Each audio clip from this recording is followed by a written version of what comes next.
Chapter 1974. Returning to hometown following that incident, the Mei family ceased their persistent efforts. No longer were they bothered by unwanted visitors. As for the Liu family, stripped of the Mei family's backing, they no longer posed a threat.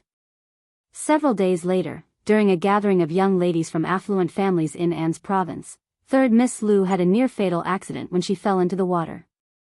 Miraculously rescued, she suffered severe shock and hypothermia, requiring extended bed rest for recovery. The uncertainty surrounding her recuperation cast a shadow over her future. Xiao Xian couldn't help but feel relieved that she hadn't attended the gathering herself, as her absence would have raised suspicions. In late January, a letter arrived from Xiaoding village. Tao Tao and Zhao Shu's wedding date had been set for the 8th of March. Zhao Shu remained occupied with business matters in Jiangnan. After finalizing arrangements for the year, he would journey to Yuzhong, accompanied by relatives and elders from within a 500-meter radius of Heshan County. Upon arrival, they would celebrate with a grand wedding for Zhao Shu and Tao Tao. With Zhao Shu's willingness to spare no expense, a sizable contingent of relatives was expected to attend, eager to partake in the festivities. Thanks to his generosity, accommodations and provisions for the journey would be arranged without hesitation. Who wouldn't seize the opportunity to join such a joyous occasion? Especially his cousins and uncles were eager to participate in the festivities. Xiao Xian and Xiao Yunduan shared in their joy for the couple. With the wedding plans settled, anticipation filled the air. As Xiao Yunduan was restricted to official duties, Xiao Xian planned to return around the 12th of February, accompanied by Anan. Choosing a later departure date would ensure warmer weather and allow Anan to grow a little, providing Xiao Xian with greater peace of mind. Although Xiao Xian felt she could depart immediately if not for Anan's welfare, she understood the importance of waiting. Each day brought changes in the child's development, making him more resilient with time. Preparations commenced as they packed their belongings and gathered gifts for the occasion. The entourage accompanying them also finalized their list of attendees. Lixia and the others naturally joined, while Sun Xian was entrusted with leading 26 subordinates to provide security. On February 11th, Xiao Xian and their party embarked on their journey. Departing from An's prefecture city at dawn, they maintained a low profile, attracting little attention. Unbeknownst to many, Xiao Xian was en route to her hometown. That was Xiao Yunduan's intention as well. He would feel more assured if their journey remained discreet. Furthermore, while Xiao Xian eagerly anticipated returning home, she also worried about Xiao Yunduan. In recent days, she had nagged at him incessantly. At night, she was different, her passion fiery yet gentle to the core. She seemed to want to envelop him completely. And he was more than willing to comply. However, amidst his happiness, a pang of heartache tugged at him. He couldn't help but wonder how many promises her tender words concealed. Yet having her by his side was enough. He couldn't bear to see her sad. Keeping a low profile was imperative. It was best if no one knew they had left An's prefecture city. 5 days later, they arrived in Yuzhong province. As the wagon passed through the gates, Xiao Xian lifted the curtain, gazing outside. The sights grew increasingly familiar, filling her with happiness. Finally, they were home. Given the size of the Yuezheng family, Xiao Xian headed directly there upon arrival. Chapter 1975. Arriving at Yuzhong, Xiao Xian also penned a letter to First Madam while on the journey home. First Madam anticipated her arrival in a couple of days, eagerly awaiting her return. Therefore, as soon as they arrived at the gates of the Yuezheng family, the gatekeeper recognized Xiao Xian and hurried in to report the news. A few moments later, First Madam emerged, accompanied by her eldest daughter-in-law and the housekeeper's wife. Xiao Xian stepped out of the carriage and saw First Madam, her heart warmed by the sight, and a bright smile lit up her face. "Hey, elder aunt. Ah, Xian. You're truly back." "Ha, that's right. It's been a rushed journey. I've missed you all." Xiao Xian hastened forward and linked arms with First Madam. Everyone exchanged smiles and greetings. Lu Jing expressed some words of concern for Xiao Xian, his gaze softening upon seeing the baby in the nanny's arms. So this is Anan? Indeed, she carries the features of both you and Lord Xiao. She's quite handsome and utterly charming. Like any mother, Qiao Xian beamed with joy hearing her son praised, even more so than herself. With a smile, she responded, babies are so pure and delicate in their youth, with eyes so dark and bright. Indeed, she's quite lovable. She scooped Anan into her arms and greeted First Madam with a wave of her hand. Anan showed no fear of strangers. Babbling as he looked at First Madam, his beautiful black eyes reflected both joy and confusion. First Madam adored him instantly. She pinched his little cheeks and playfully teased him with her delicate hands. When she tried to reach for him, Anan responded eagerly, reaching out with open arms, eliciting laughter from everyone. With a smile, First Madam took him into her arms and led the way into the courtyard with Qiao Xian and the others. Since Qiao Xian and the others returned unexpectedly, First Madam hadn't prepared a formal banquet. They were family, so there was no need for such formality. Instead, she instructed the kitchen to prepare a few extra dishes that Qiao Xian liked for dinner, and arranged for someone to prepare some minced meat porridge for Anan. After a while, Qiao Xian and First Madam found themselves engaged in conversation in the parlor.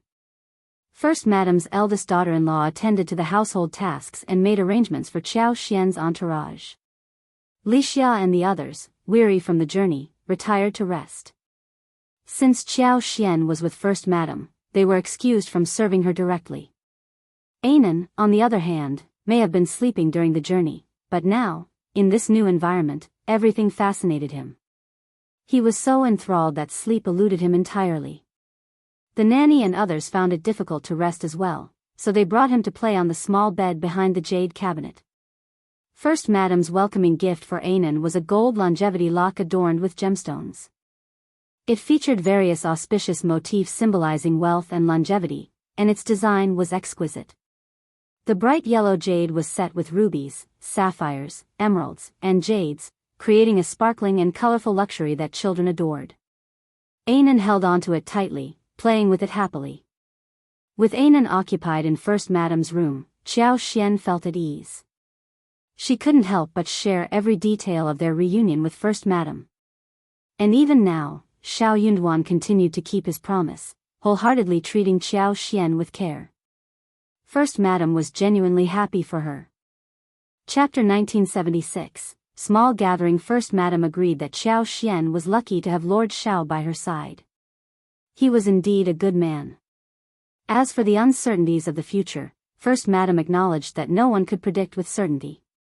She hoped Qiao Xian would always be fine, but she couldn't ignore the potential flaws in men's character. There were too many variables to consider. Although Xiao Yunduan was currently only a prefect, who knew what the future held? What if he ascended to a higher position in the government? However, whenever Qiao Xian spoke about Xiao Yunduan, her demeanor softened, and First Madam couldn't bring herself to dampen her spirits. Instead, she chose to praise Qiao Xian's good fortune. With Anan, the firstborn son of the primary wife, and a substantial estate with vast wealth, Qiao Xian was indeed blessed. A woman had her son to support her and her wealth to sustain her. As for her husband, if he proved reliable, she would stand by him. If not, she would be prepared to part ways. In case of any adversity in the future, Qiao Xian could draw strength from the wisdom shared during their conversation today. Qiao Xian didn't fully grasp First Madam's implications, but she listened attentively. Thoughts of Anan filled her with joy.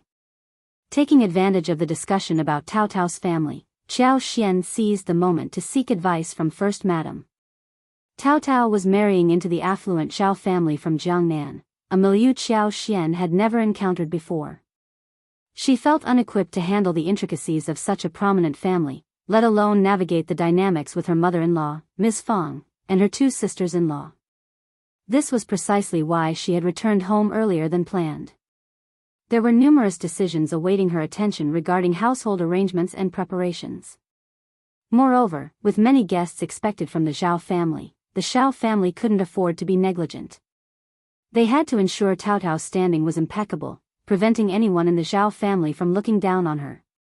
Despite Xiao Yunduan holding the position of prefect in An's province, the Xiao family lacked the same social standing and wealth as the Zhao family.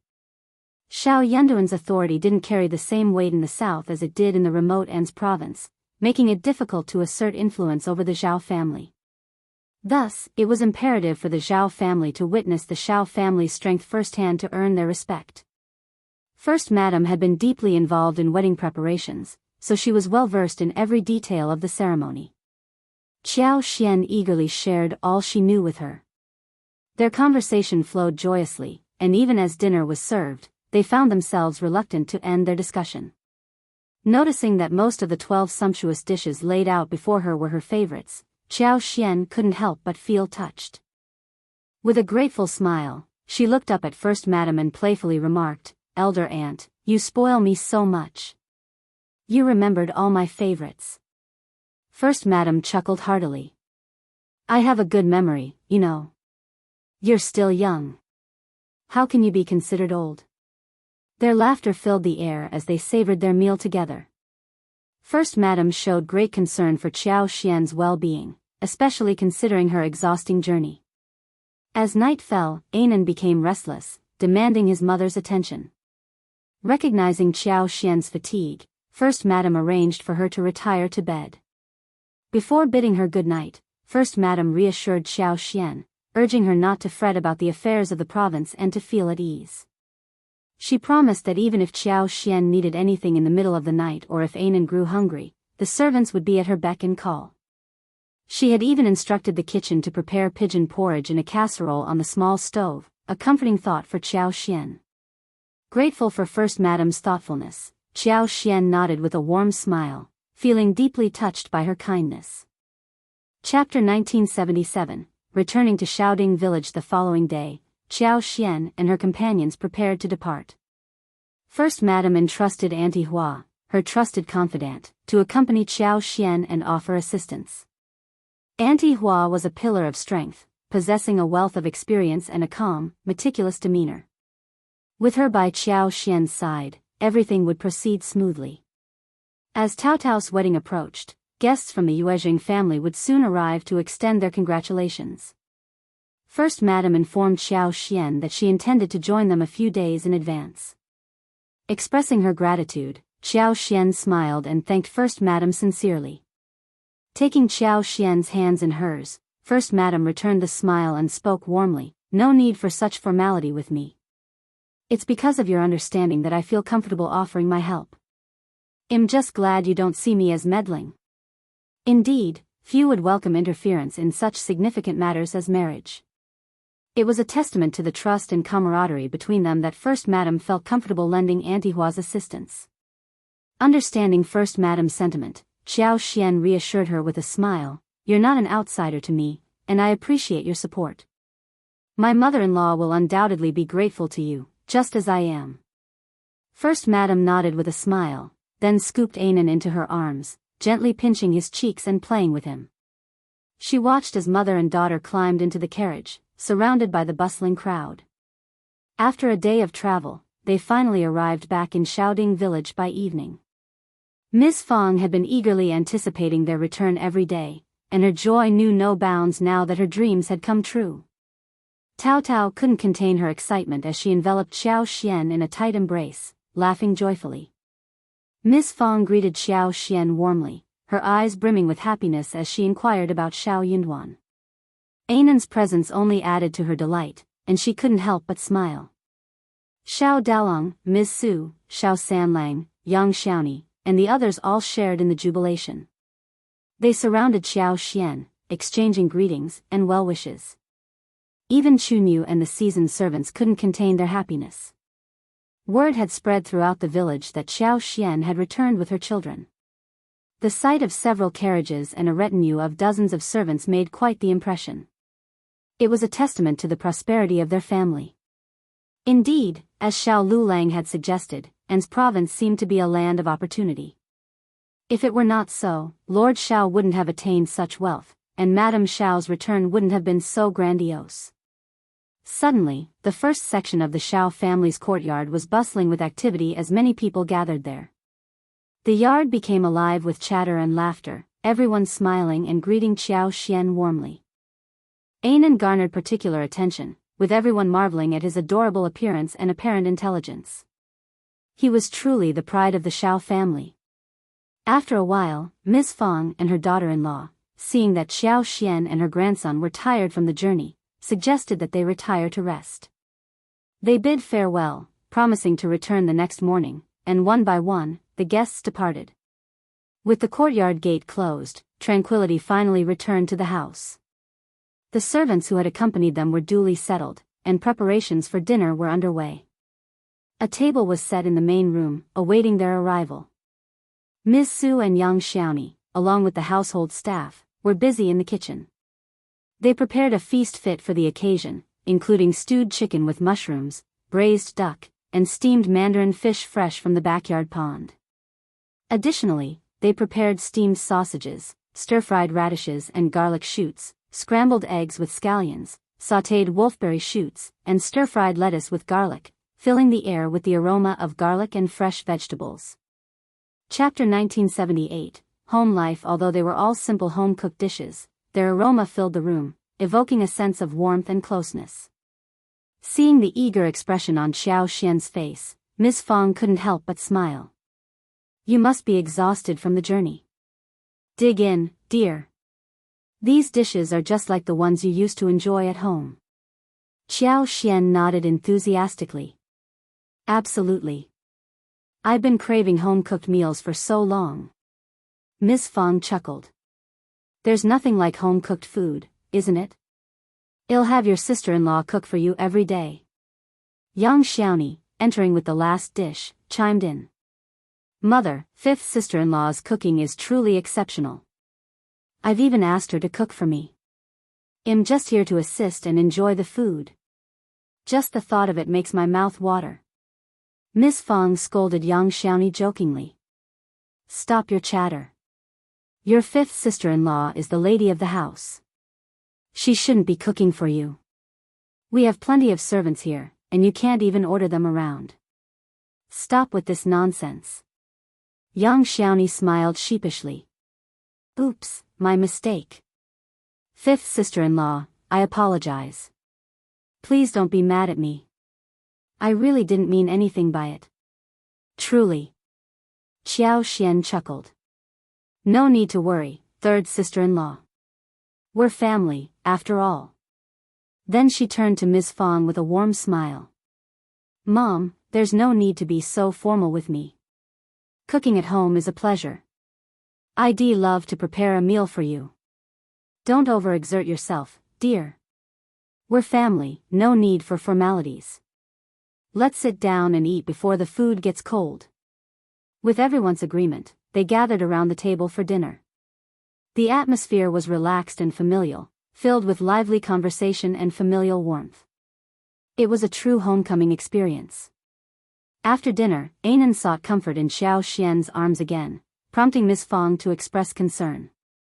She arranged for hot water for Xiao Xian and her son to wash up and encouraged them to rest for the night. The yard where Xiao Xian and Xiao Yunduan used to reside remained intact. It was secured when they were away, and it received monthly cleaning and maintenance. Anticipating Xiao Xian and her son's return, Ms. Fang instructed young Xiaoni and Tao Tao to tidy up daily, ensuring the windows were open for ventilation and dust was wiped away. Pots of lively flowers adorned the yard, giving it a vibrant ambience despite their absence.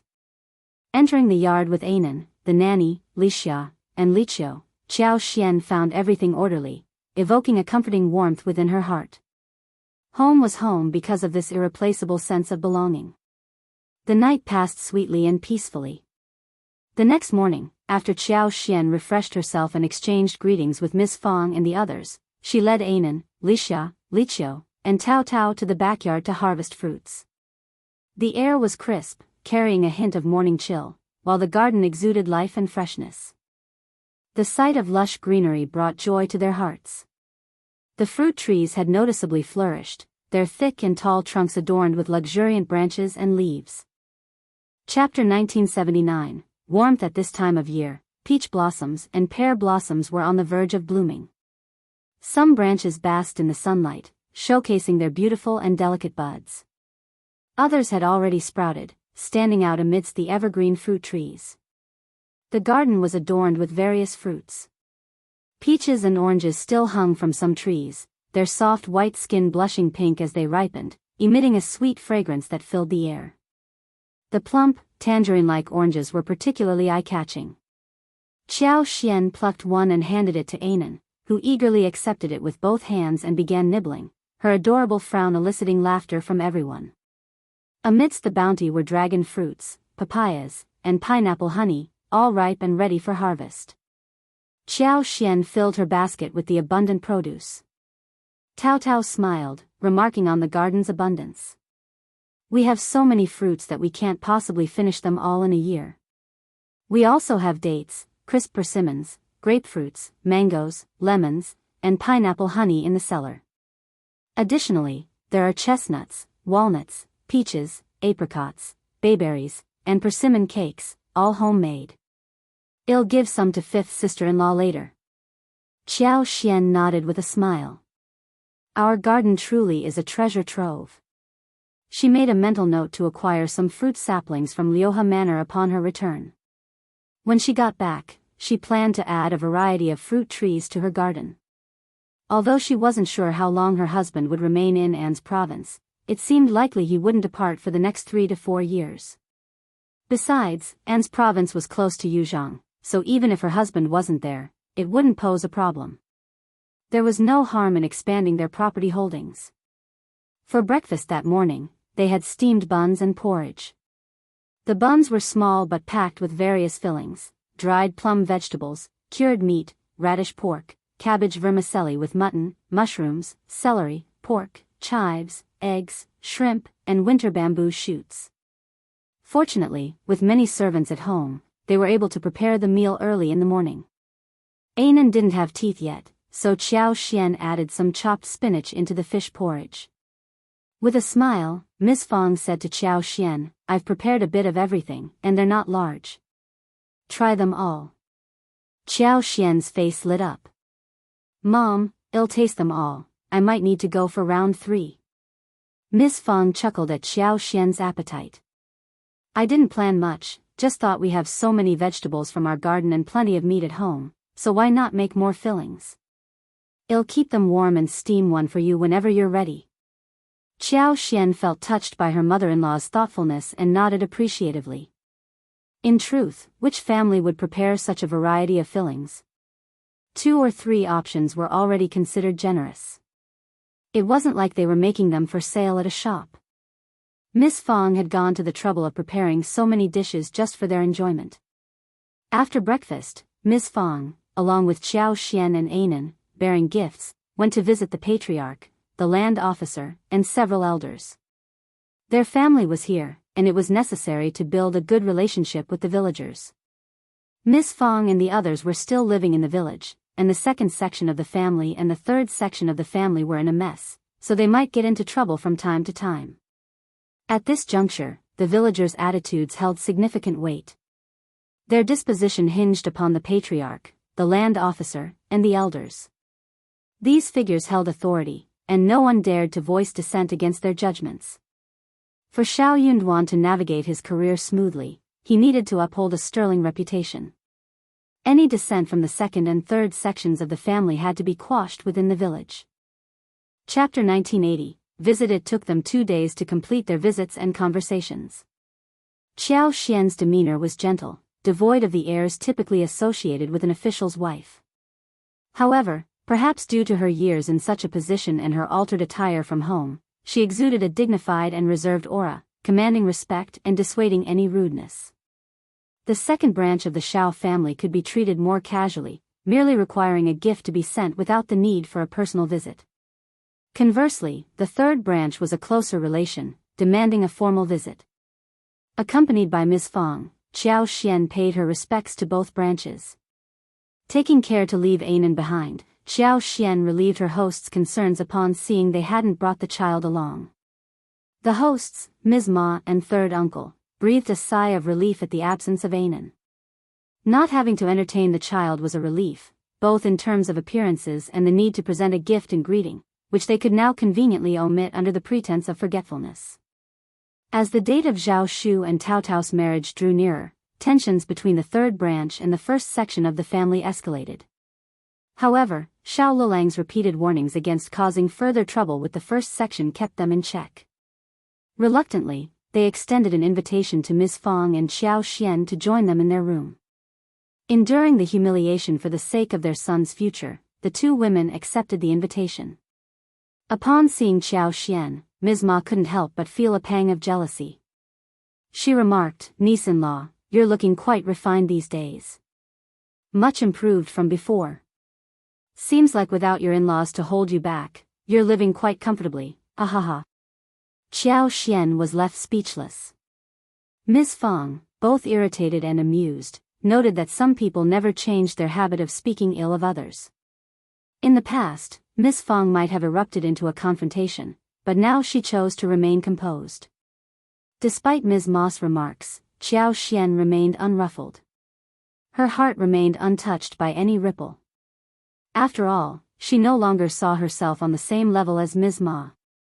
Her family's prosperity and smooth sailing made her uninterested in engaging in any competition. She had no desire to change Ms. Ma's bad habits. "There's no need to worry about that," Xiao Xian replied calmly. "Every mother-in-law cares about their daughter-in-law. I've been through a lot, so it's only natural that I've changed.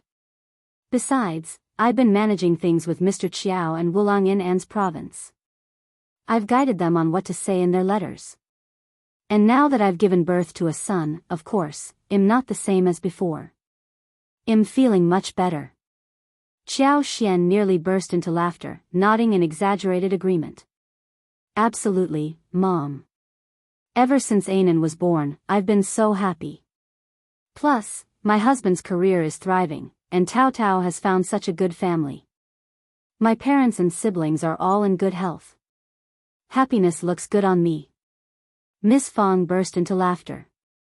"Absolutely." Xiao Xian smiled again. "Honestly, I sometimes wish my mother would control me. She has a lot of wisdom to offer, and am grateful for her guidance. So, I don't feel uncomfortable at all. What third aunt-in-law said doesn't make any sense." Miss Fang nodded approvingly. "I know you're sensible, not someone who indulges in baseless gossip." Ms. Ma, who was spouting nonsense, fell silent. Chapter 1981, You Can Brag When That Happened. Ms. Ma smiled coldly. She was not satisfied and couldn't help but boast. "By the way, our Lulang is on track to become a high-ranking official. He's likely to pass the intermediate exam this year.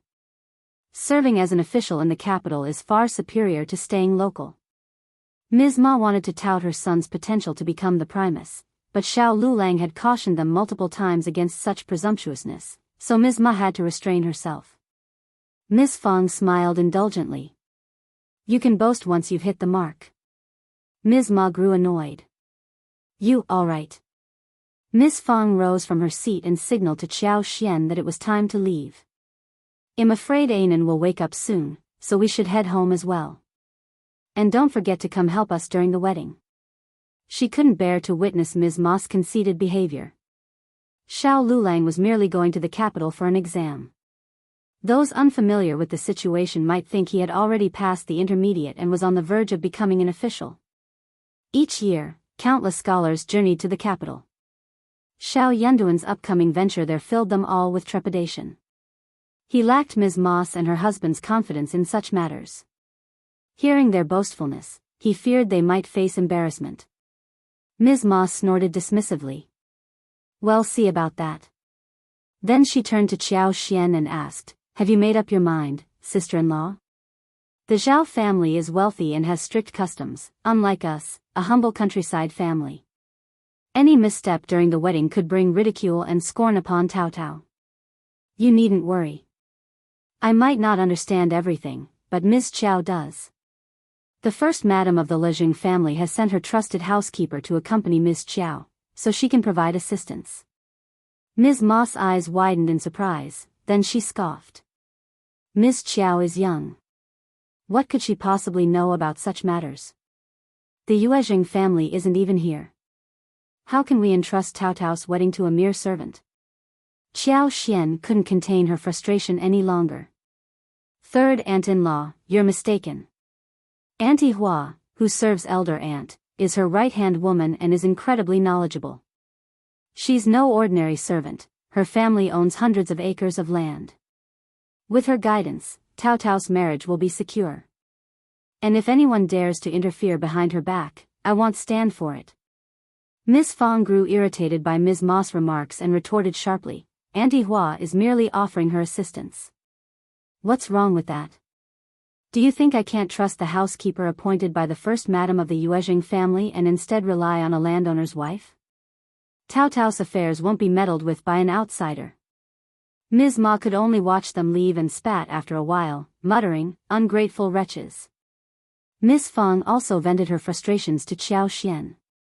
In a neighboring village, there was a local squire whose son had attempted the cultivated talent examination multiple times without success.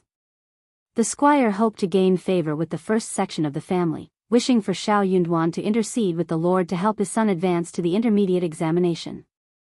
When the squire's family approached them, Miss Fang promptly declined the offer and distanced herself from them, despite their persistent attempts. Fortunately, eldest uncle was discerning and made no commitments. But the squire's family persisted. With Tao Tao's impending marriage to Zhao Shu, they assumed the Xiao family was unaware of their connections and sought to enlist Ms. Ma's aid, offering her inducements to act as a middle person. Chapter 1982, she distrusted Ms. Ma. Contemplating the situation, Ms. Ma saw an opportunity to leverage Tao Tao's family affairs to garner a significant favor from the first section of the family. Driven by her keen interest in financial gain, she eagerly pursued this course of action. For Tao Tao's benefit and the benefit of the first section of the family, she persistently urged eldest uncle and Ms. Fang to discuss the matter repeatedly. Eldest uncle, swayed by her persuasion, was deceived by her apparent goodwill.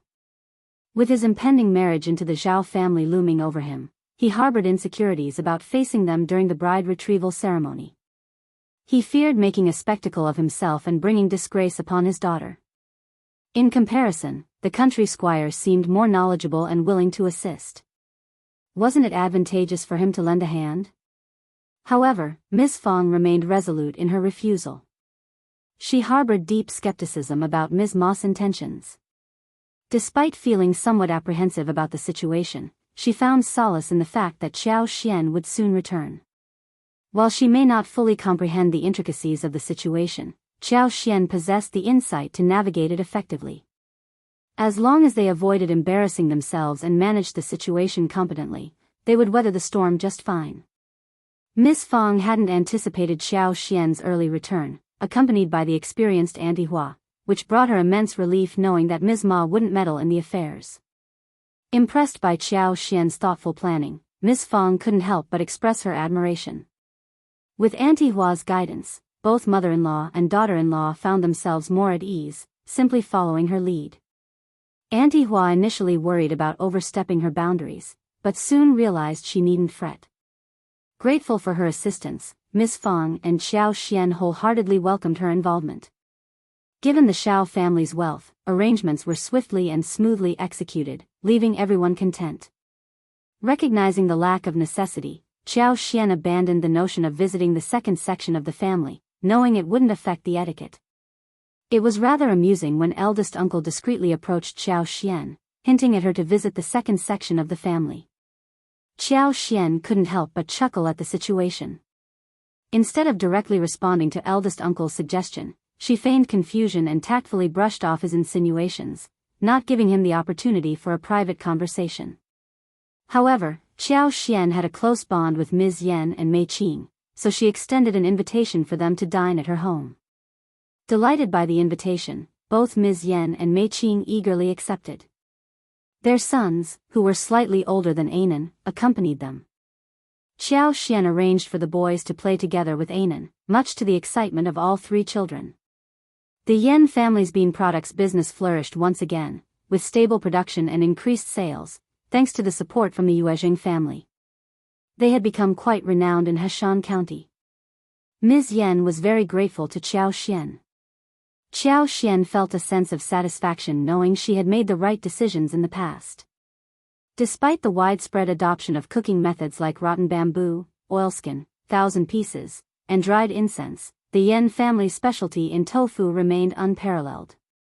Their bean products boasted the best taste and the most authentic fragrance, making them a leader in the industry. While expanding their operations was challenging, they still managed to firmly secure about a third of the market share, ensuring a prosperous life for the Yen family. The success of the Yen family also brought benefits to the second section of the Xiao family. Qiao Xian took the opportunity to inspect all their properties and utilized her skills to enhance their growth. From flower fields to tea houses, orchards to medicinal herb gardens, each sector thrived under her management. Their businesses expanded, and their families flourished thanks to her efforts. Chapter 1983.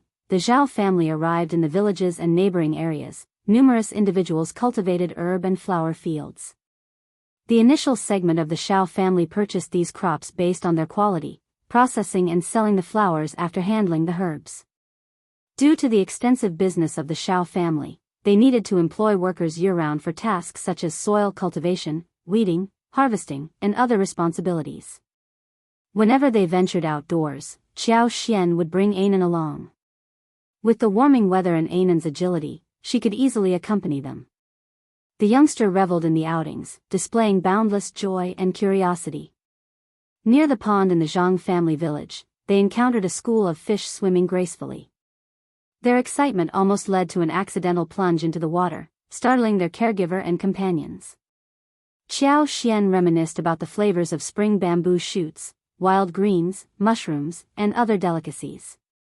Joining Tao Tao, Yang Xiaoni, and Xiao Sanlang, she ventured into the mountains for hunting expeditions.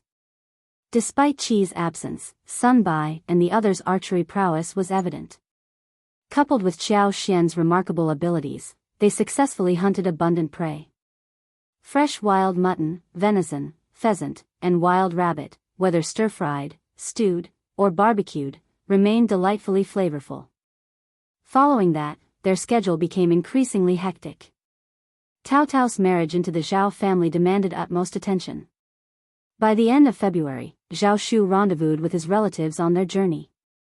More than 20 individuals, encompassing cousins, uncles, aunts, nephews, and servants, eventually reached Heshan County. Accommodating such a large group in Zhao Shu's courtyard proved impractical. Consequently, only a select few elders were invited to stay, while accommodations were arranged at the county inn for the rest. What irked Zhao Shu the most was the unexpected arrival of his half-brothers, Zhao Di and Zhao Yi. Upon sighting them, Zhao Shu's expression darkened noticeably.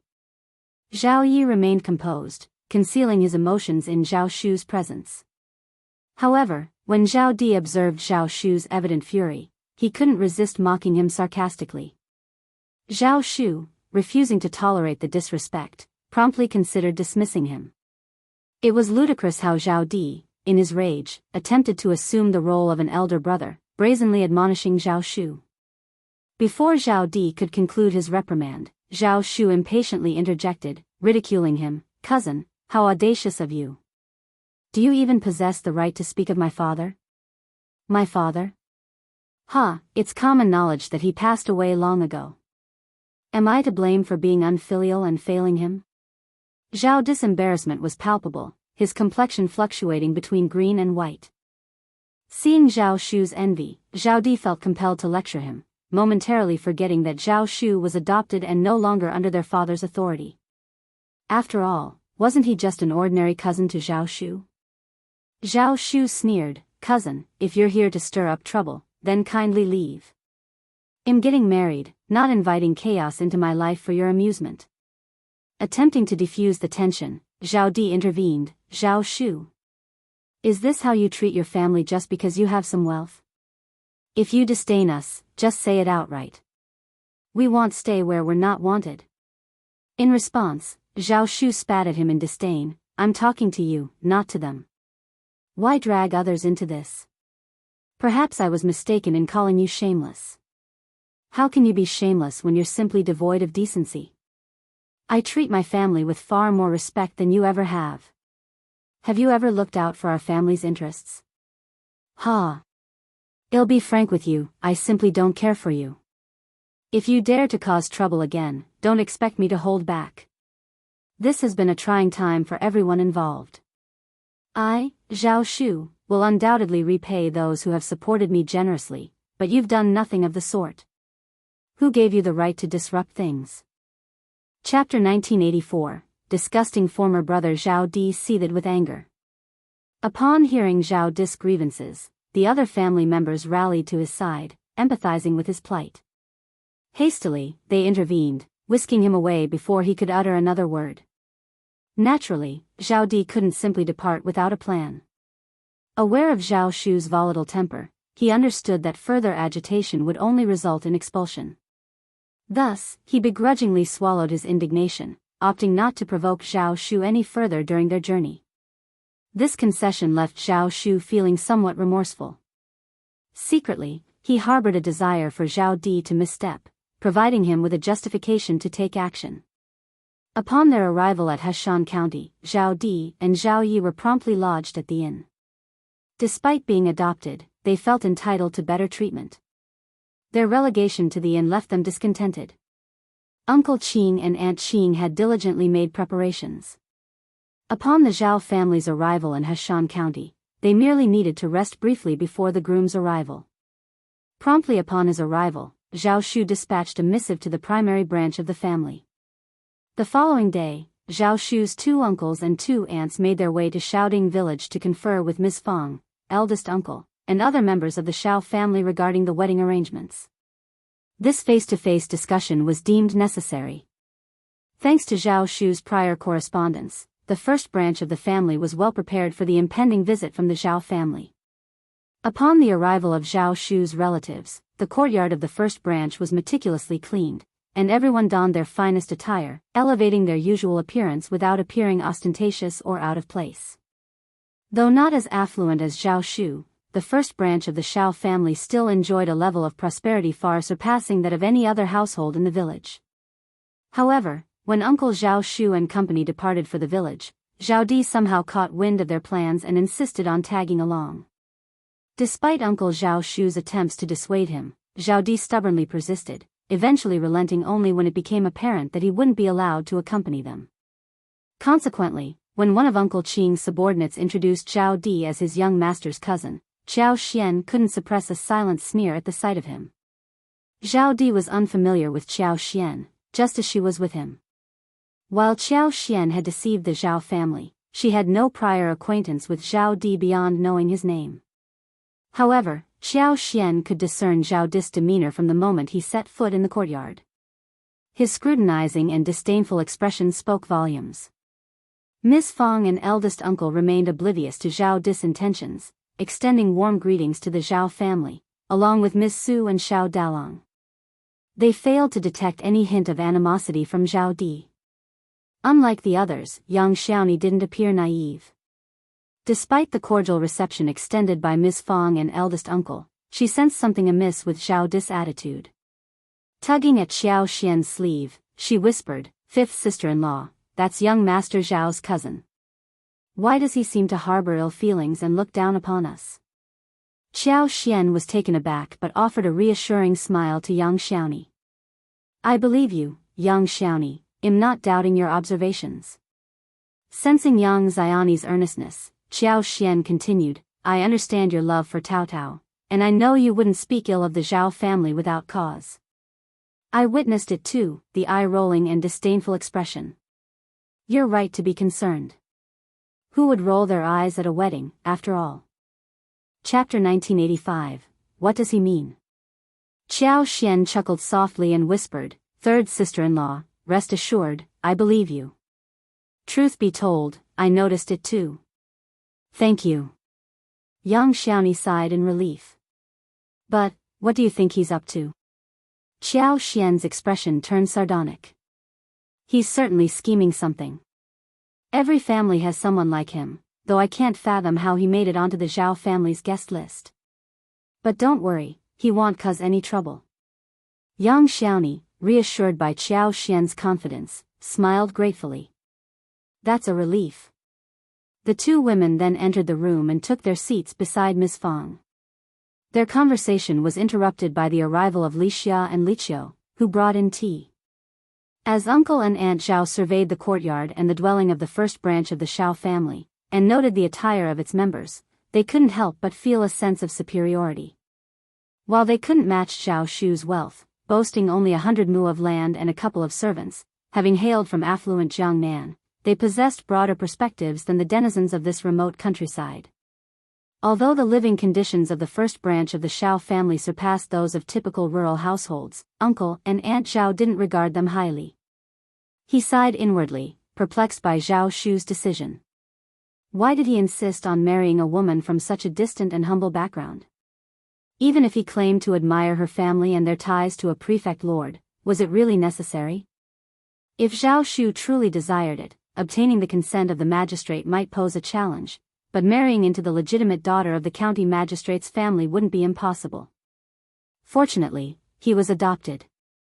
Otherwise, his wife would likely be subjected to mistreatment in that grand mansion. While they could attempt to persuade Zhao Shu, they couldn't compel him to change his mind. Given the circumstances, they could only offer their support. After all, they weren't the ones getting married. Besides, this visit wouldn't be without its benefits. Zhao Shu was undeniably generous. Initially dismissing the significance of the tea service, they assumed it would be of low quality, given the rural setting. Surely, it would consist of nothing more than ordinary tea leaves, resulting in a bitter and astringent brew. Initially, he hadn't planned to indulge, merely taking a polite sip of the tea as a gesture of respect towards the Zhao family.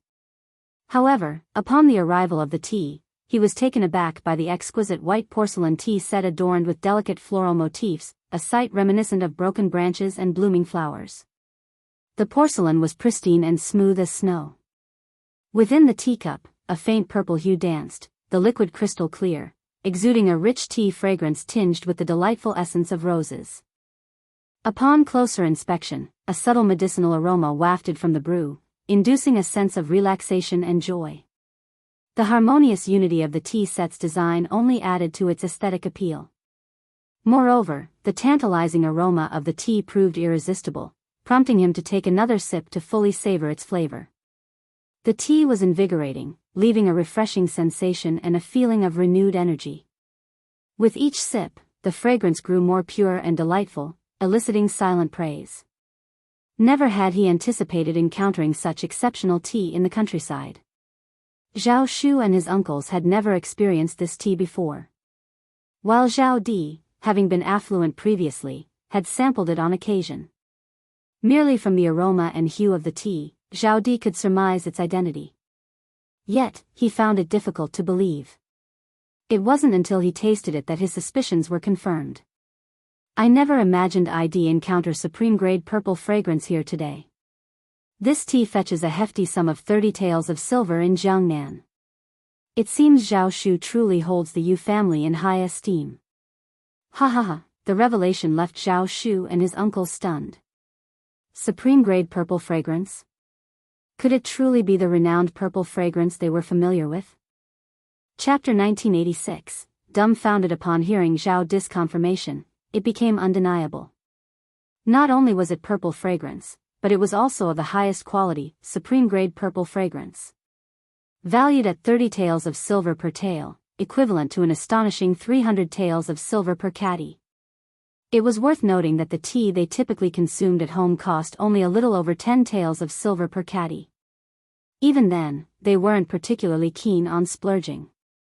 More often than not, they settled for tea leaves priced at 5 to 6 taels of silver per catty, indulging in finer varieties on rare occasions.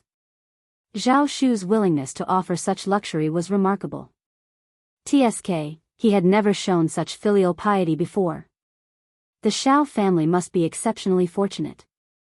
For a moment, a sense of unease settled upon them. Ms. Fang interjected, surprised by the revelation. We cultivate these tea leaves ourselves, it's not because of Shu. Qiao Xian, with a knowing smile, replied, Mom, they're guests. They're not aware of our affairs. Turning towards the Zhao family, she continued, we operate a sizable tea house spanning nearly 2,000 mu, cultivating both golden sprout and purple fragrance varieties. We reserve the finest tea leaves for our own family each year, and as our esteemed guests, it's only fitting that we serve you the best. Zhao Shu and his uncles were left speechless. Zhao Di's smile appeared strained, his skepticism evident. He forced a smile and remarked, "Your family's tea house exclusively cultivates these two tea varieties. They're quite rare. Tea seedlings aren't readily available. Could it be that you've been misled?" Xiao Xian chuckled softly. "Every year, reputable businessmen from Yuzhang province come to purchase our tea leaves. Golden Sprout typically fetches around 40 taels of silver per caddy, while Purple Fragrance goes for about 100 taels of silver per caddy." Embarrassment washed over Zhao Di, rendering him speechless. He managed to force another smile and conceded, "Well, in that case, you truly are fortunate. Zhao Shu must have provided these tea seedlings for your family, right? He's been quite generous to the Yu family, Xiao Xian, wearing a puzzled expression, responded, "Why would you assume that? Our tea house was established before we met Zhao Shu." Zhao Di felt deflated. Unable to contain his curiosity, he inquired, "Where did you obtain the tea seedlings, then?" With a gentle smile, Xiao Xian replied, "It's a rather lengthy tale. My husband procured a batch of tea seeds from a merchant, and we nurtured them ourselves. We didn't have high expectations, but all the tea seeds sprouted beautifully. My husband and sister-in-law are incredibly fortunate. They make an excellent match for young Master Zhao." Everyone laughed. Miss Fang's delight was palpable, her smile radiant as she exchanged a meaningful glance with Xiao Xian. Unable to refute Miss Fang's words, the uncles of the Zhao family joined in with compliments for Tao Tao, their smiles masking any lingering discomfort. Feeling slighted, Zhao Di couldn't comprehend how this discussion related to Zhao Shu's fiancée. Why was she receiving praise? "Well, your family certainly seems fortunate. With your wealth, why haven't you purchased a home in the city and relocated? Living in a village can be quite inconvenient." Miss Fang's expression soured at the suggestion. "There are benefits to rural life as well. The villagers here are incredibly welcoming. This village is the foundation of our Shao family, how could we simply uproot ourselves? Even if we're not lacking in funds, we mustn't forget our roots." Xiao Xian chimed in, "My mother speaks the truth. However, we do own properties in the county and the province. We can comfortably reside here whenever necessary." Zhao Di found himself at a loss for words. Chapter 1987. Things are no longer the same. The uncle of the Zhao family shot Zhao Di a warning glance, then swiftly changed the subject, steering the conversation towards the upcoming wedding day. Despite refraining from vocalizing it, Zhao Di couldn't help but feel a pang of envy. The Zhao family seemed to possess a veritable treasure trove, abounding with tea mountains, gold mines, and a son who had risen to prominence as a primus. Moreover, the members of this family didn't appear to be ignorant or simple-minded. It became clear why Zhao Shu was adamant about marrying into this family. They had gathered to celebrate a joyous occasion, not to indulge in mockery directed at Zhao Di. If he persisted in making unwarranted remarks, he risked offending the Zhao family and incurring Zhao Shu's wrath. Even if Xiao Xian chose to overlook his behavior, Zhao Di couldn't expect leniency or favor in the future. While others might underestimate the Zhao family, Xiao Xian, being an official's wife, possessed keen discernment. Despite Zhao Di's thinly veiled sarcasm, he couldn't outsmart her. Action needed to be taken. Though seething with anger and resentment, Zhao Di dared not defy the elders of his clan. He could only clench his jaw in frustration and keep his thoughts to himself. The circumstances had changed drastically. Their family had fallen from grace, relegated to a small town far from Yangzhou. They now had to eke out a living tending to meager farmland and a handful of struggling shops. Who cared about these pretentious elites and highbrow individuals in the clan anymore? Now, they were all scrambling to ingratiate themselves with that despicable Zhao Shu. Even the impoverished peasants of the Zhao family were shamelessly trying to win their favor. Once again, Zhao Di harbored resentment towards his father. Why did he ever agree to let Zhao Shu be adopted? Why did he consent? If not for that decision, Zhao Shu wouldn't hold such sway today. With Zhao Di refraining from stirring up trouble, the two families conversed amiably. Auntie Hua offered guidance, while Xiao Xian facilitated the discussion. Everything proceeded smoothly, and the Zhao family was thoroughly impressed by the Xiao family's thorough preparation. With the plans settled, there was little cause for concern. All they had to do now was await the wedding day. After the discussion, Ms. Fang and eldest uncle extended an invitation for lunch, which the Zhao family graciously accepted. Ms. Fang promptly arranged a room for their guests to rest in and instructed Ms. Su to escort them there to relax. She assured them she would summon them when lunch was ready. Following the lengthy deliberation, the Zhao family grew weary. They expressed their satisfaction with Ms. Fang's considerate arrangements and conveyed their gratitude with warm smiles. In the designated rest area, hot tea accompanied by an array of fruits and snacks awaited them. While the tea remained supreme-grade purple fragrance, the snacks appeared to be standard fare, likely procured from the county city. However, the freshly peeled and sliced peaches, juicy oranges, diced dragon fruits, pears, cantaloupes, washed blueberries, and honey-drenched pineapple were exceptionally enticing. Some of the fruits were unfamiliar to them, leaving them intrigued. Learning that these fruits hailed from the Xiao family's orchard only heightened their admiration and stirred their emotions further. Upon sampling the fruits, they were met with a burst of fragrance, freshness, and sweetness. Impressed, they showered the offerings with praise, acknowledging their exceptional quality and refraining from underestimating them in any way. What the Xiao family possessed, they lacked, leaving no room for disdain. Lunch was served with separate seating arrangements for men and women, each group seated in the dining hall and the flower hall respectively. Despite the segregation, the meal consisted of identical fare, 12 dishes and a soup. Chapter 1988, He has no good intentions. Aware of their guests' origins from Jiangnan, Xiao Xian instructed the preparation of light dishes for lunch. The spread included steamed mandarin fish, tea-flavored shrimp, white-cut chicken, white meat with garlic paste, and sea cucumber with scallions, among others. As they were about to commence the meal, Zhao Di was conspicuously absent. He had purportedly gone for a stroll in the village, prompting Xiao Dalong and Xiao Sanlang to retrieve him for dinner. Upon locating Zhao Di, Xiao Sanlang found him engaged in conversation with fifth Grandma Ding, who appeared animated and pointedly addressing him. Aware of the strained relationship between their families, Xiao Sanlang refrained from intervening, simply escorting Zhao Di back home. Throughout the journey, Zhao Di exhibited an air of smugness, as if he held something over Xiao Sanlang. He stole several furtive glances at him along the way. Upon reconvening for dinner, the Zhao family was taken aback by the sight of the sumptuous spread before them. However, reflecting on the Xiao family's extensive tea house, they surmised the source of the lavish meal.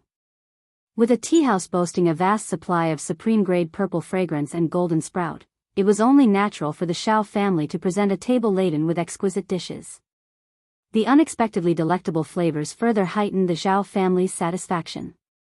Following the meal, the Zhao family departed contentedly, both parties parting ways on amicable terms, eagerly anticipating the upcoming wedding.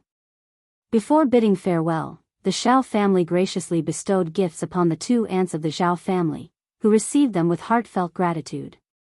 As for Zhao Di, he was not seen off as an elder, for he did not hold such a status. Miss Fang harbored no fondness for this particular young master of the Zhao family, finding him incessantly vexing and prone to causing trouble. Yet, she hesitated over the decision to exclude him. However, Xiao Xian reassured her with a smile, urging her not to fret. The gift, traditionally given out of filial respect, held little significance if omitted by ordinary individuals. Xiao Xian was keenly aware of the underlying motives. She was certain that Zhao Di hadn't been part of the planned visit, rather, he had surreptitiously trailed them here. His intentions were far from noble. Given the circumstances, why should they tolerate his presence, let alone extend the courtesy of a gift? They wouldn't offer him so much as a single blade of grass. Trusting Xiao Xian's judgment implicitly, Miss Fang felt a wave of relief wash over her. Once inside the carriage, the two aunts of the Zhao family eagerly unpacked the gifts. Inside the larger box were 2 jars of tea leaves, one containing supreme-grade purple fragrance and the other golden sprout, each weighing approximately 500 grams. The smaller box contained 2 lipsticks. The two aunties were elated at the gifts. While lipsticks were available in Jiangnan, they were in high demand and carried a hefty price tag of 50 taels of silver each. Such luxury items were beyond their means, even with their modest income from the farm. Although they were no longer in their prime and couldn't make use of the lipsticks themselves, they knew their daughters would be thrilled to receive such coveted items. The uncles of the Zhao family shared in the joy, marveling at the quality of the tea. They couldn't help but admire the Zhao family's generosity. Observing their effusive praise for the Zhao family, Zhao Di seethed with jealousy and irritation. After all, the Zhao family hadn't presented him with a gift. Not that he cared about such trivialities, but he couldn't shake off the feeling of discontent over being excluded from the gesture. Zhao Di couldn't contain his frustration, muttering, "They're just country bumpkins. How dare they be so stingy? A mere tea house with a few thousand mu of land? They're deliberately treating us differently. Even though I'm not destitute, they clearly don't take the Zhao family seriously."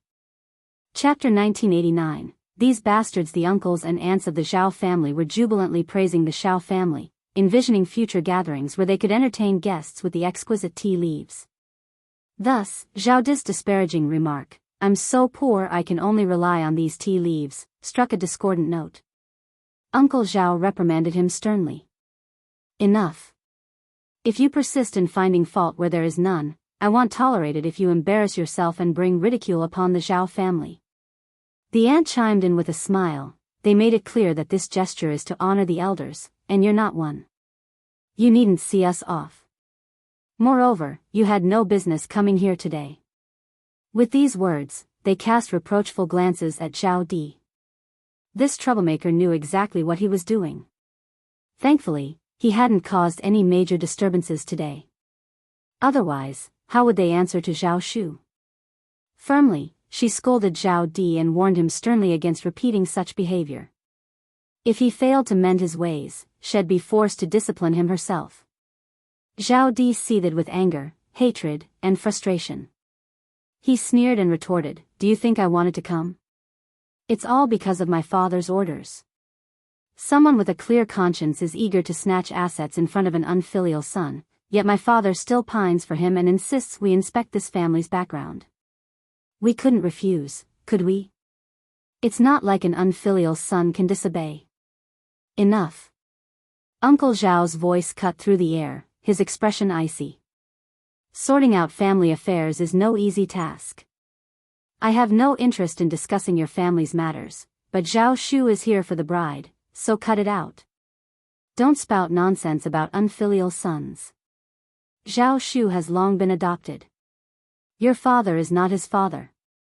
If you keep up this foolishness, they'll have someone escort you back immediately. Do you understand?" Veins pulsated on Zhao Di's forehead as he clenched his fists, consumed by hatred and jealousy. These hypocrites. Once the wealthiest man in Yangzhou City, these people had once sought his favor. Now that his family had fallen from grace, they'd shifted their stance. It was nothing but taking advantage of Zhao Shu to target him, albeit in a polite guise. Zhao Di dared not argue with the elders of the family, yet his dissatisfaction simmered beneath a forced smile. "Uncle, rest assured. I'm not that unreliable. But I've heard some things from the village. The Zhao family isn't an easy bunch to get along with. Word has it that Zhao Shu had his eye on a girl from the third branch of the Zhao family, but she was snatched away by the first section of the family." The elders of the Zhao family were taken aback. Such rumors existed? They had been completely unaware. Seizing the opportunity, Zhao Di felt a surge of self-satisfaction. He had been ready to embellish the tale and tarnish Tao Tao's reputation, thereby souring the Zhao family clan's impression of her. However, before he could elaborate, he was interrupted by the Zhao family aunt. With Zhao Shu's character, he can't be easily manipulated by others. Don't spread baseless rumors on account of mere hearsay. If Zhao Shu catches wind of this, it won't end well. We all know how much Zhao Shu values this girl from the Zhao family. How could he have favored someone else first and then turned his attention to her? Either you've been fed some nonsense, or there's been a misunderstanding. Exactly. I saw the girl from the Zhao family today. She's quite pleasant. It's no wonder Zhao Shu took a liking to her. Agreed. Chapter 1990, How could Zhao Shu bear with it? A few elders reprimanded Zhao Di, cautioning him to mind his words, lest he incur Zhao Shu's wrath, a fate he wouldn't relish. However, the Zhao family elders paid little heed to Zhao Di's remarks. What audacity! Given Zhao Shu's background, envy was to be expected.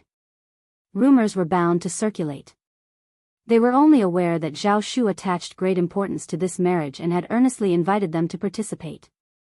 Their role was to assist in ensuring the wedding proceeded smoothly. As for Zhao Di's family, when they were affluent, they hadn't extended any support to their relatives. Now that their fortunes had waned, why bother? Furthermore, given Zhao Di's apparent attempt to sow discord, they were not inclined to entertain it. Zhao Di was deserving of being sidelined, left out in the cold. To their surprise, the coachman had overheard Zhao Di's words and promptly relayed them to Zhao Shu upon their return. Would Zhao Shu tolerate such behavior? He never imagined that Zhao Di would dare to venture to Shaoding village alone. Thankfully, his plan didn't succeed. Otherwise, what impression would the Shao family have of him? Engaging in a public dispute over this matter wouldn't bode well. If Zhao Di insisted on pretending to be concerned and made him out to be the villain, there was little he could do. Zhao Shu opted not to engage in open confrontation. Instead, he instructed his trusted aides to hire a few individuals to confront Zhao Di and Zhao Yi in a secluded alley. After a thrashing, they bound the brothers tightly and hauled them off to a dim, solitary room. In their bruised and terrified state, Zhao Di and Zhao Yi's eyes betrayed their fear upon seeing Zhao Shu. Refusing to appear weak in front of Zhao Shu, Zhao Di forced a semblance of dignity and spat out bitterly, "Zhao Shu, you're truly ruthless. You orchestrated this against us. Once father learns of this, he won't spare you." Zhao Shu scoffed derisively. "Your father can do as he pleases. If you find your life too comfortable now, feel free to provoke me anytime. Face one, I'll handle one. Bring two, I'll deal with both." Zhao Yi interjected, "We traveled all this way to attend your wedding celebration. Is this how you repay us?" Zhao Shu pointed accusatorily at Zhao Di. "Then you should ask your dear elder brother what he's done. While I initially overlooked you and couldn't be bothered, your continued provocations leave me no choice. You needn't attend my wedding, just stay put." Zhao Shu paid no heed to Zhao Yi's protests and swiftly departed, leaving instructions for someone to keep watch over the two brothers. What use were such nuisances if not to be dealt with? Zhao Yi suppressed his frustration and turned to Zhao Di for an explanation. With a face contorted in anger, Zhao Di didn't mince words. Through gritted teeth, he recounted his actions. Zhao Yi's expression darkened. "Brother, your actions were rash." Sneering, Zhao Di retorted, "I couldn't stand his smug demeanor. I wanted to make things difficult for him." Seeing Zhao Di's unyielding stance, Zhao Yi closed his eyes, choosing to remain silent. Originally, Zhao Yi had planned to deliver a substantial blow on the day of Zhao Shu's wedding, hoping to sabotage the marriage and potentially turn the Shao family against Zhao Shu. Aware of the Shao family's prominence and the influence of Lord Shao in An's province, he saw an opportunity for his family to reclaim the assets Zhao Shu had seized. Yet, all his plans were shattered by his brother's impulsive actions. Desperate to leave, Zhao Yi attempted to reason with the guards, all of whom were Zhao Shu's trusted aides. But they remained stoically silent, offering no response beyond their basic duties of delivering meals and ensuring the brothers' basic needs were met. Chapter 1991, Wedding. As for Zhao Yi's attempts at pleading and his benevolent request for assistance in delivering a message to Zhao Shu, they were simply ignored. As for Zhao Shu, he did not visit after that day. He was preoccupied with preparing for his role as the groom. How could he find the time to entertain such requests? The Zhao clan members quickly realized that Zhao Di and Zhao Yi had vanished. When questioned, Zhao Shu casually mentioned that they had prior engagements and had departed. No one pressed the matter further, knowing the temperament of the Zhao family. In no time, it was the day of the bridal escort. On this busy day, both sides were bustling early in the morning. At the Xiao family's estate, Tao Tao, as the bride-to-be, rose at dawn to bathe, change into her ceremonial attire, and adorn herself. While an ordinary countryside girl might not observe such elaborate rituals, Tao Tao, now marrying into the affluent Zhao Shu's family as the sister of the prefect lord, meticulously followed tradition. Fortunately, Auntie Hua was well versed in the procedure, and everyone followed her arrangements diligently. In Heshan County City, Zhao Shu was brimming with joy. He asked repeatedly if it was time, eliciting teasing remarks from everyone around him. Finally, the moment arrived. With a radiant smile, he swiftly mounted his horse, prompting even more playful banter. Amidst the spirited beats of drums, the bridal escort procession embarked towards Shouting Village. As the bridal entourage approached, eager onlookers who had rushed out to catch a glimpse hastily dashed back to the village to spread the news. The first section of the Xiao family also received word. As the procession entered the village, the already jubilant music of the bridal entourage soared to even greater heights. Encircled by villagers and delighted children darting around, the atmosphere brimmed with liveliness and merriment.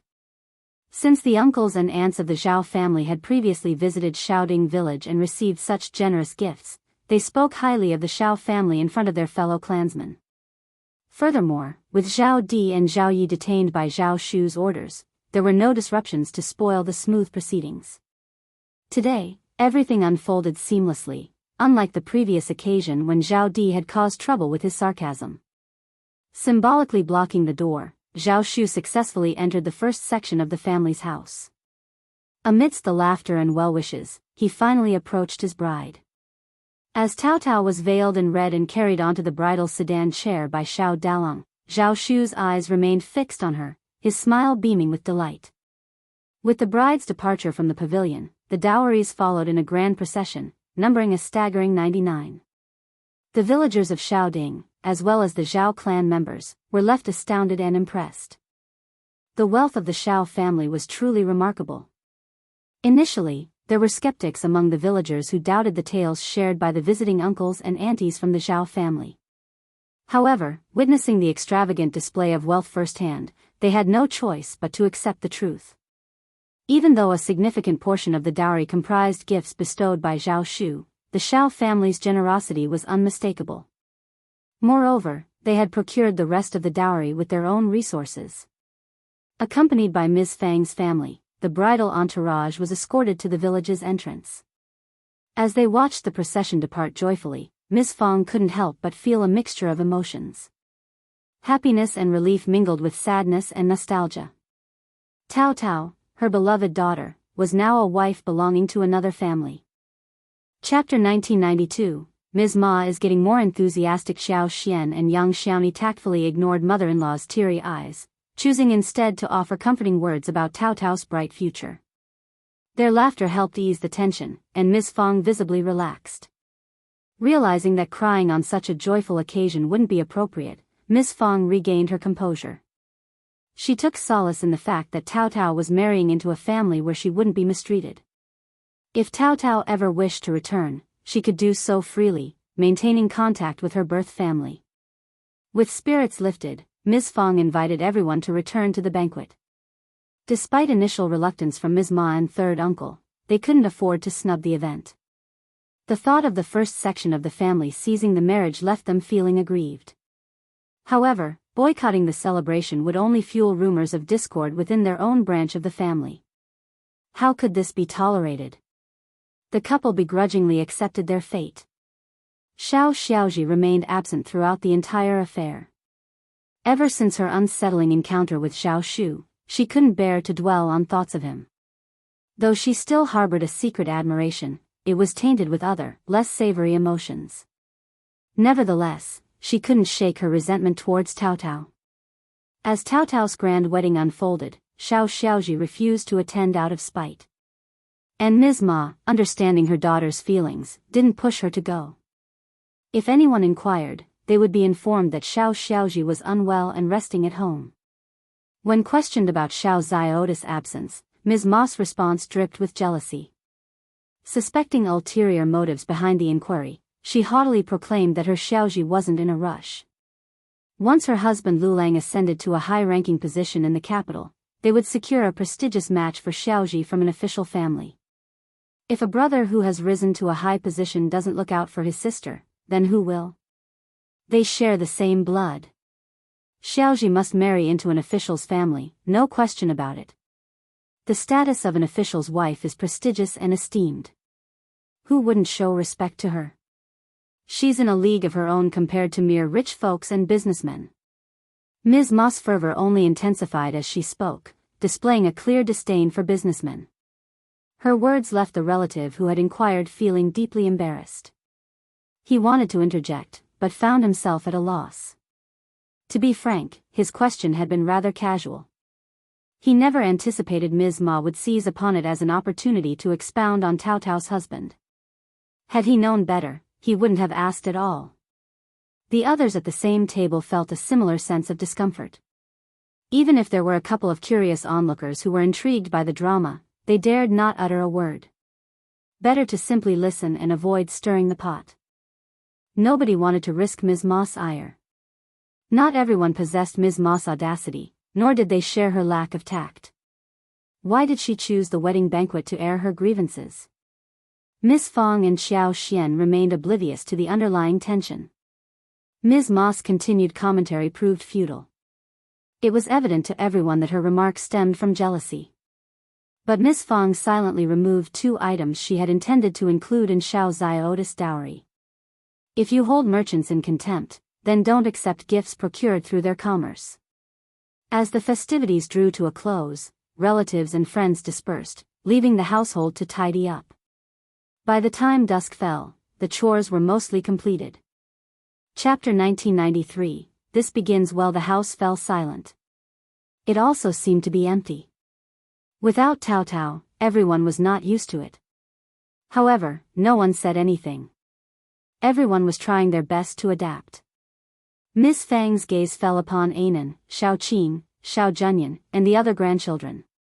Her expression softened, and she smiled, a sense of relief washing over her.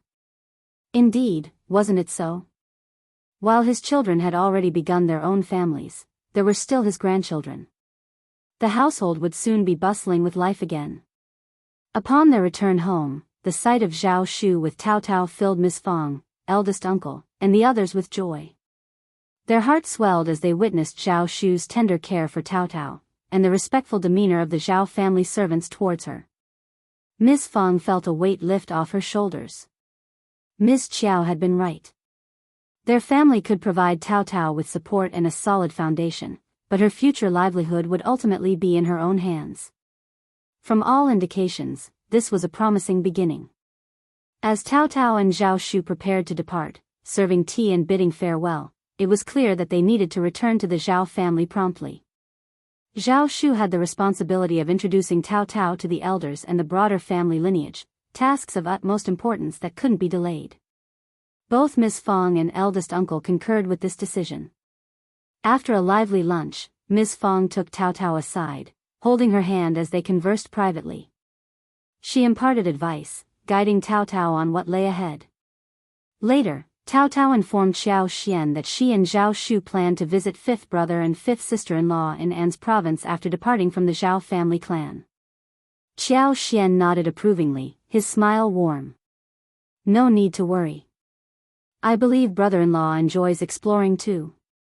Take your time, we'll meet eventually.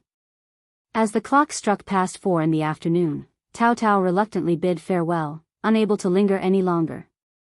With Zhao Shu by her side, she departed. Miss Fang remained in a daze even after Tao Tao's departure. Her little Tao Tao was truly married now. Initially, Miss Fang had assumed that Xiao Xian and her son would return to An's province after Tao Tao's departure, leaving her feeling disheartened. The sudden departure of everyone all at once was difficult for her to accept. Upon hearing Xiao Xian's announcement that she would stay home for another 7 or 8 days, Miss Fang couldn't contain her joy and readily agreed. During those subsequent days, Xiao Xian wandered around the estate once more, paying particular attention to the flower field and the tea house. Tao Tao had been responsible for overseeing the flower field, and upon her departure, she entrusted it to Chunyu. As Tao Tao's assistant, Chunyu was well versed in every aspect of the task, and her heart brimmed with joy at the responsibility bestowed upon her. Meanwhile, Ms. Su and Yang Xiaoni expressed eagerness to assist but soon realized they lacked the expertise to fulfill Tao Tao's duties, ultimately resigning from the endeavor. Handing over the responsibility to Chunyu was deemed a wise decision. Both Ms. Su and Yang Xiaoni felt that as long as it wasn't entrusted to someone else, everything would be fine. Otherwise, it would be too embarrassing for them to handle. Xiao Xian stayed at home for a few more days and stayed at First Madam's place for 3 days. She checked the orchards outside the city, and it was almost April when she returned to the state city of An's. After a lengthy journey, they were finally reunited. Xiao Yunduan remained with Xiao Xian for a few days. Late spring had already ushered in scorching temperatures. Within the final stretch of spring, various flowers and trees brimmed with energy, preparing for the impending summer. The air hung heavy with the sweet scent of blossoms, inducing a sense of lethargy and drowsiness. It was a time when warmth enveloped everything, coaxing people into a state of relaxation, disinclined to engage in any activity. Following a period of rest and recuperation, Xiao Xian caught up with Songshi, Mianmian, and the others. Subsequently, she summoned Kaiyue and Kaihua, inquiring about any transpired events within the mansion during her absence. Chapter 1994. This is ridiculous. Xiao Xian's inquiry was merely casual. As the mistress of the house, she was merely displaying her demeanor. She hadn't anticipated any significant events occurring within the residence. Her husband's unwavering attachment to her was evident in his gaze, doting, gentle, and brimming with genuine affection. Such sentiments couldn't be feigned. To her surprise, Kaiyue and Kaihua exchanged a peculiar smile. "We've been waiting for the right moment to inform you, madam." "It's quite an amusing tale," Kaiyue began. "Yes, indeed. It's rather ridiculous." "Madam, consider it more of a jest," Kaihua chimed in. Perplexed, Xiao Xian shot them a quizzical glance. "You're both being cryptic. Just tell me what's going on." She had assumed that any trouble brewing would involve the Mei family, but it turned out to be the Fan family.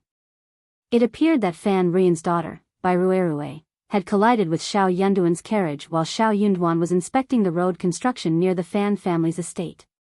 Bai Ruerue, perhaps lost in the scenery, had failed to notice the approaching carriage. Thankfully, Yi was at the reins that day. His strength allowed him to swiftly pull the reins, redirecting the carriage with a forceful maneuver. Otherwise, Bai Ruerue might have suffered severe injuries. Due to the sudden jolt, the carriage's axle and wheels snapped, causing Xiao Yunduan and Qin Yan inside to collide painfully with the carriage walls. The incident left everyone shaken, their bodies drenched in cold sweat as they rushed to assist. Bai Ruerue appeared utterly stunned, her widened eyes and pallid face betraying her shock. When a guard attempted to assist her, she emitted a feeble scream. Finally catching up, the maidservant and elderly woman accompanying her shared in the shock at the sight. Qin Yan assisted Xiao Yunduan out of the carriage, unleashing a torrent of furious rebukes at the Fan family servants. Had Bai Ruerue not been in tears, he would have scolded her as well. How could she be so careless? It was only thanks to Yi's strength and quick action that the situation hadn't turned tragic. Observing the aftermath, the servants from the Fan family realized the gravity of the situation. They dared not utter a word and instead listened to the admonishments with humility, fully aware of their fault. Bai Ruerue trembled uncontrollably, tears streaming down her face. Having been previously deceived by the Mei family during the Lantern Festival, Xiao Yunduan approached such situations with extreme caution. He had no intention of lingering any longer and delegated the aftermath to Qin Yan and the 3 bailiffs. Opting for a horse, he swiftly departed with Yi and the others. Bai Ruerue, still shaken, mustered the strength to speak through her sobs. Clutching the maid's arm, she attempted to halt Xiao Yunduan's departure. "I deeply regret my actions today. I never anticipated your carriage passing by at that moment. Please, consider moving to the Fan family mansion as a gesture of apology. We can provide you with a new carriage as compensation. If you hadn't swerved to avoid me, I might have. I haven't properly thanked you for saving my life." Xiao Yunduan cast her a cold glance before departing without uttering a word. Struggling to find her voice, Bai Ruerue hesitated, her words caught in her throat. Qin Yan regarded Bai Ruerue with disdain, a sneer curling his lips. Let's hope this truly was an accident. But if someone is trying to orchestrate harm upon themselves, be warned, think twice. You might end up in a worse predicament. Bai Ruerue, her face buried in her hands, broke into fresh sobs. Explain yourself, she demanded amidst her tears. Chapter 1995, Anger. Qin Yan let out an even louder snort before falling silent. How could he possibly clarify the situation? He already regretted his earlier words. Could he openly accuse Bai Ruerue of harboring ulterior motives, of attempting to seduce his lord? As the lord's personal attendant, his words carried weight. His previous mockery had stemmed from genuine anger. But if he were to repeat such accusations and Bai Ruerue caught wind of it, what chaos would ensue? It would irreparably tarnish her reputation. Yet, Qin Yan found himself baffled by Bai Ruerue's persistent pursuit. Could she truly harbor such intentions? Was she out of her mind? If that were the case, then it seemed she had come prepared. It was a situation beyond his control. With a decisive turn, Qin Yan distanced himself from Bai Ruerue, opting to ignore her entirely. Unable to chase after him or demand answers, Bai Ruerue was left with her regret, her sobs intensifying. She was truly terrified, utterly shaken. She had believed she had calculated the distance accurately, but the reality had proven far more perilous than she had anticipated. As she watched the hoof barely a foot from her head, poised to descend in the next moment, she was gripped by sheer terror. She thought she had crossed the line and was doomed. To her surprise, she emerged unscathed. In that moment, she felt a pang of regret. Why hadn't she sustained any injuries? If she had been injured, Lord Xiao wouldn't have been able to depart. Qin Yan instructed one of the bailiffs to slowly escort the carriage back to the city while he accompanied two others to return by Ruerue to the Fan family mansion. He recounted the incident to ensure there would be no misunderstandings. Finally, he sternly reprimanded the Fan family. The young master and miss should consider assigning more guards when they venture out. If a similar incident were to occur again, luck might not be on their side. Following that day, Bai Ruerue appeared before Xiao Yunduan on 3 additional occasions, twice accompanied by Fan Rian. Xiao Yunduan's patience reached its limit, and he publicly scolded them both. Bai Ruerue and her mother left in disgrace, much to the amusement of onlookers. Qiao Xian's lips twitched at the account. Her husband seemed to attract the attention of such incompetent women. Have you uncovered the reason behind Miss Bai's behavior? She inquired. Kaihua and Kaiwa shook their heads, indicating they were unaware of any underlying reasons behind Bai Ruerue's behavior. However, rumors circulated that the 2 elder masters of the Fan family were highly displeased with the situation, leading to confrontations with Fan Rian. They were adamant about putting an end to the antics of the mother and daughter duo. Nevertheless, it seemed the old lady of the Fan family was more concerned about her kin, causing further turmoil. Xiao Yunduan hadn't mentioned any of this to Qiao Xian, suggesting he hadn't unearthed any significant revelations. Qiao Xian pondered briefly but opted not to inquire further. To both of them, this appeared to be a trivial matter not worth dwelling on. Aware of the situation, Qiao Xian resolved to remain vigilant. Could it be that the incompetents from the Fan family sought to emulate the Mei family's failed attempt? What if they succeeded? Would that not demonstrate their superiority over the Mei family? Unbeknownst to her, Bai Ruerue had narrowly avoided a grave incident when she halted the carriage that day. Subsequently, she faced repeated questioning from Fan Rian. Initially, Bai Ruerue had attempted to deceive her, but Fan Rian wasn't one to be fooled twice. Bai Ruerue's attitude toward Xiao Xian had notably shifted during the previous home banquet, leaving Xiao Xian unsettled. And now, she narrowly escaped another collision with Prefect Xiao's carriage. An accident? Fan Rian dismissed the notion entirely. Chapter 1996, Dream. Fan Rian staunchly refused to believe that her daughter would intentionally endanger herself by rushing out to stop the carriage. Her recent mood had soured considerably. Her relationship with her mother had deteriorated, leaving her feeling partly responsible for the decline of the Fan family. She was certain her mother held her accountable for their misfortunes. As for her brothers and sisters-in-law, they treated her as the scapegoat, eagerly wishing to cast her out. Even the servants within her courtyard bore the brunt of the household's turmoil. But she felt powerless to change the situation. At times, she couldn't help but feel a sense of disappointment.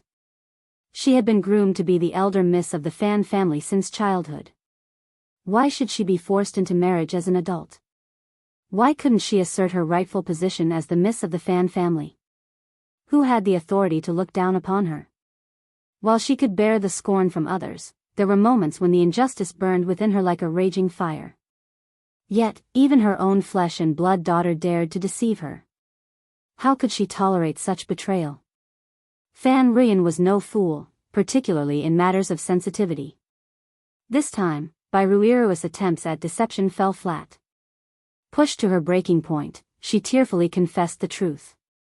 However, the truth resembled more of a fabrication, stoking Fan Ruyan's wrath to new heights.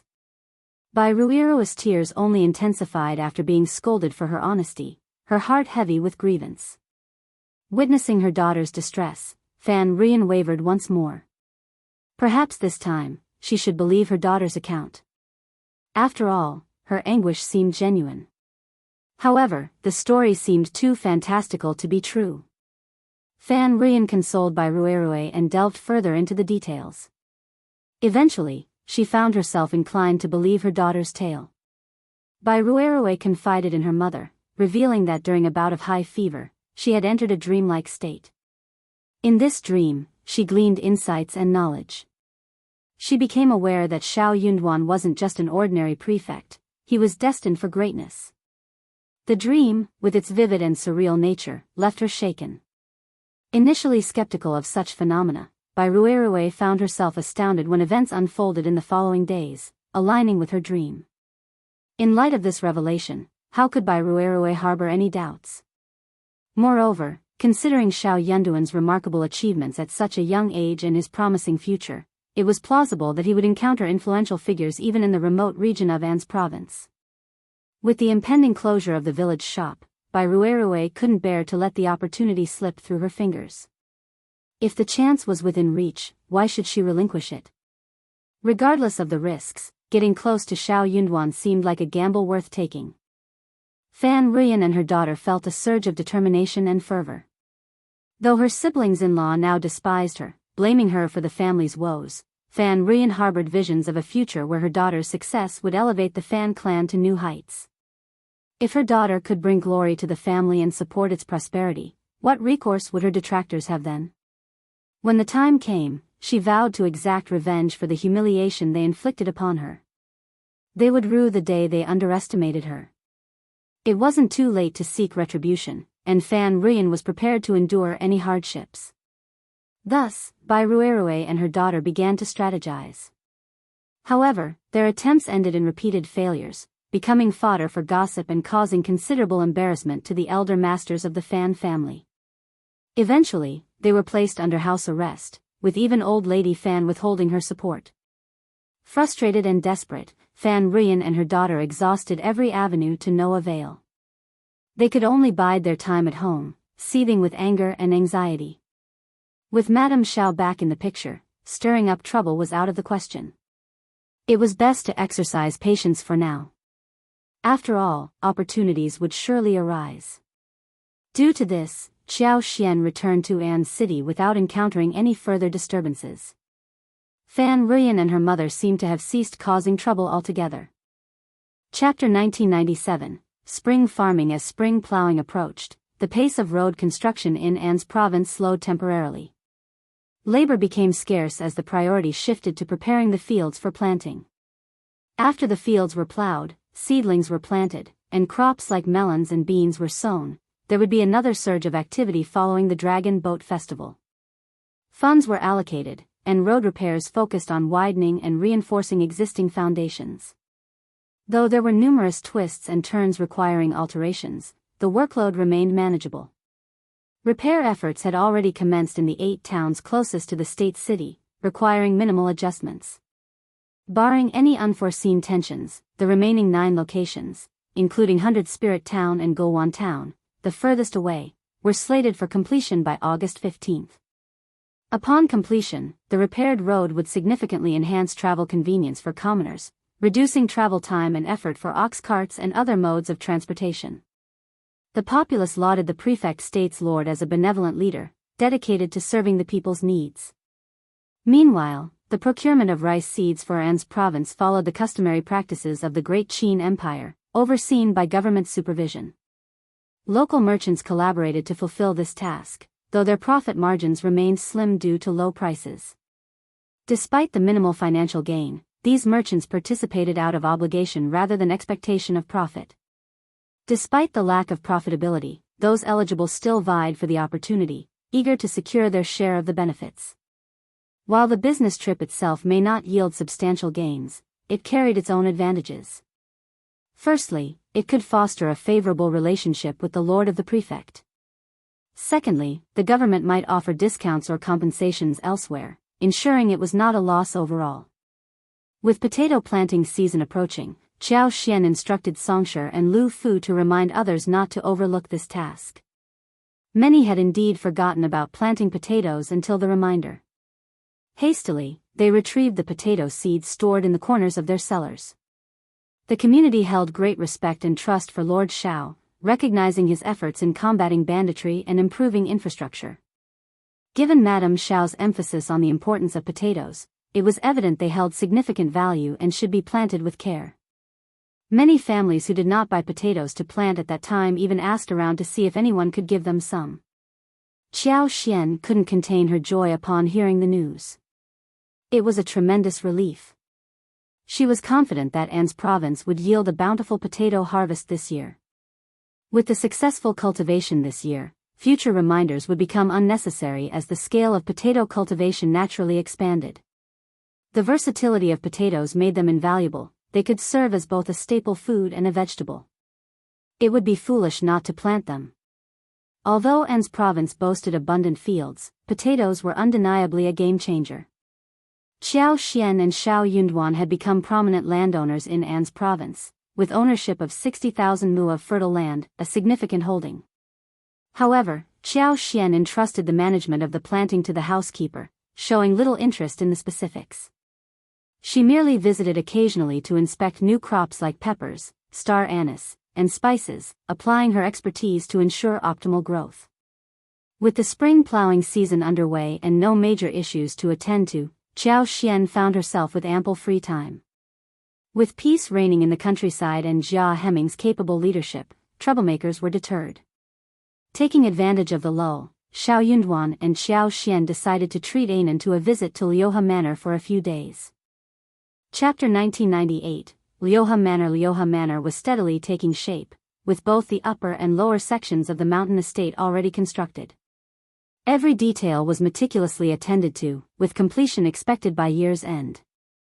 The main courtyard was now inhabitable, offering Qiao Xian and her companions a comfortable place to stay for a few days. Despite it being the prime season for planting and animal husbandry, Qiao Xian couldn't shake off her concerns about leaving them unattended. On this particular day, they set out quietly with a small entourage. The road leading from the official route to Liuhe Manor had been funded by Qiao Xian herself. It was her first time walking along it since its completion. The road was impressively wide, accommodating the passage of 2 carriages with ease. In accordance with Qiao Xian's specifications, the road surface was covered with a layer of gravel, compacted by massive rolling stones to minimize the roughness typical of dirt roads. Despite the durability of a dirt road, it was prone to developing potholes of various sizes over time, especially after exposure to the elements. Additionally, it was susceptible to water accumulation. A gravel road offered superior resilience in these regards. Resistant to the elements and facilitating faster drainage, the gravel surface promised quicker drying, even in the face of wind and rain. Trees were planted along both sides of the road, spaced evenly to create a symmetrical appearance. Approximately 5 miles along the official road, the landscape transitioned to pine trees, followed by inching trees further ahead.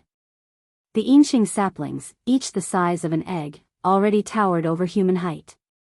Tall and slender with sturdy main stems and long, delicate branches, they were a vibrant sight in late spring as their leaves unfurled. Though still young, they exuded a vitality that promised eventual shade and shelter from the sun. Empowered by Qiao Xian's influence, these trees would grow at an accelerated rate, transforming the road significantly within just 2 years. The mountainside was dotted with farms, sparking Qiao Xian's excitement at the prospect of staying there. She marveled at the advanced facilities and expansive vistas. From her vantage point, she could admire the starry skies at night and revel in the misty mornings, basking in the beauty of the rugged wilderness. However, Xiao Yunduan gently suggested, perhaps it's best to stay at the foot of the mountain. Climbing up and down multiple times a day can be quite exhausting, don't you think? Though Qiao Xian hadn't considered this aspect, his words prompted her realization that ascending the mountain would indeed be time-consuming and laborious. Grateful for his insight, she chuckled nervously. You're right. I hadn't thought of that. In that case, I'll stay at the foot of the mountain. It's much more convenient. It was a shame, there was something special about living on the mountain. Seeing the longing in Xiao Xian's eyes, Xiao Yunduan offered a solution. We can spend the night on the mountain before we leave and return home the following day. Xiao Xian's face lit up with joy as she eagerly agreed.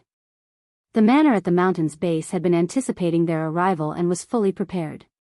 Songsher personally led his men to receive them, offering warm greetings before guiding them to the main courtyard.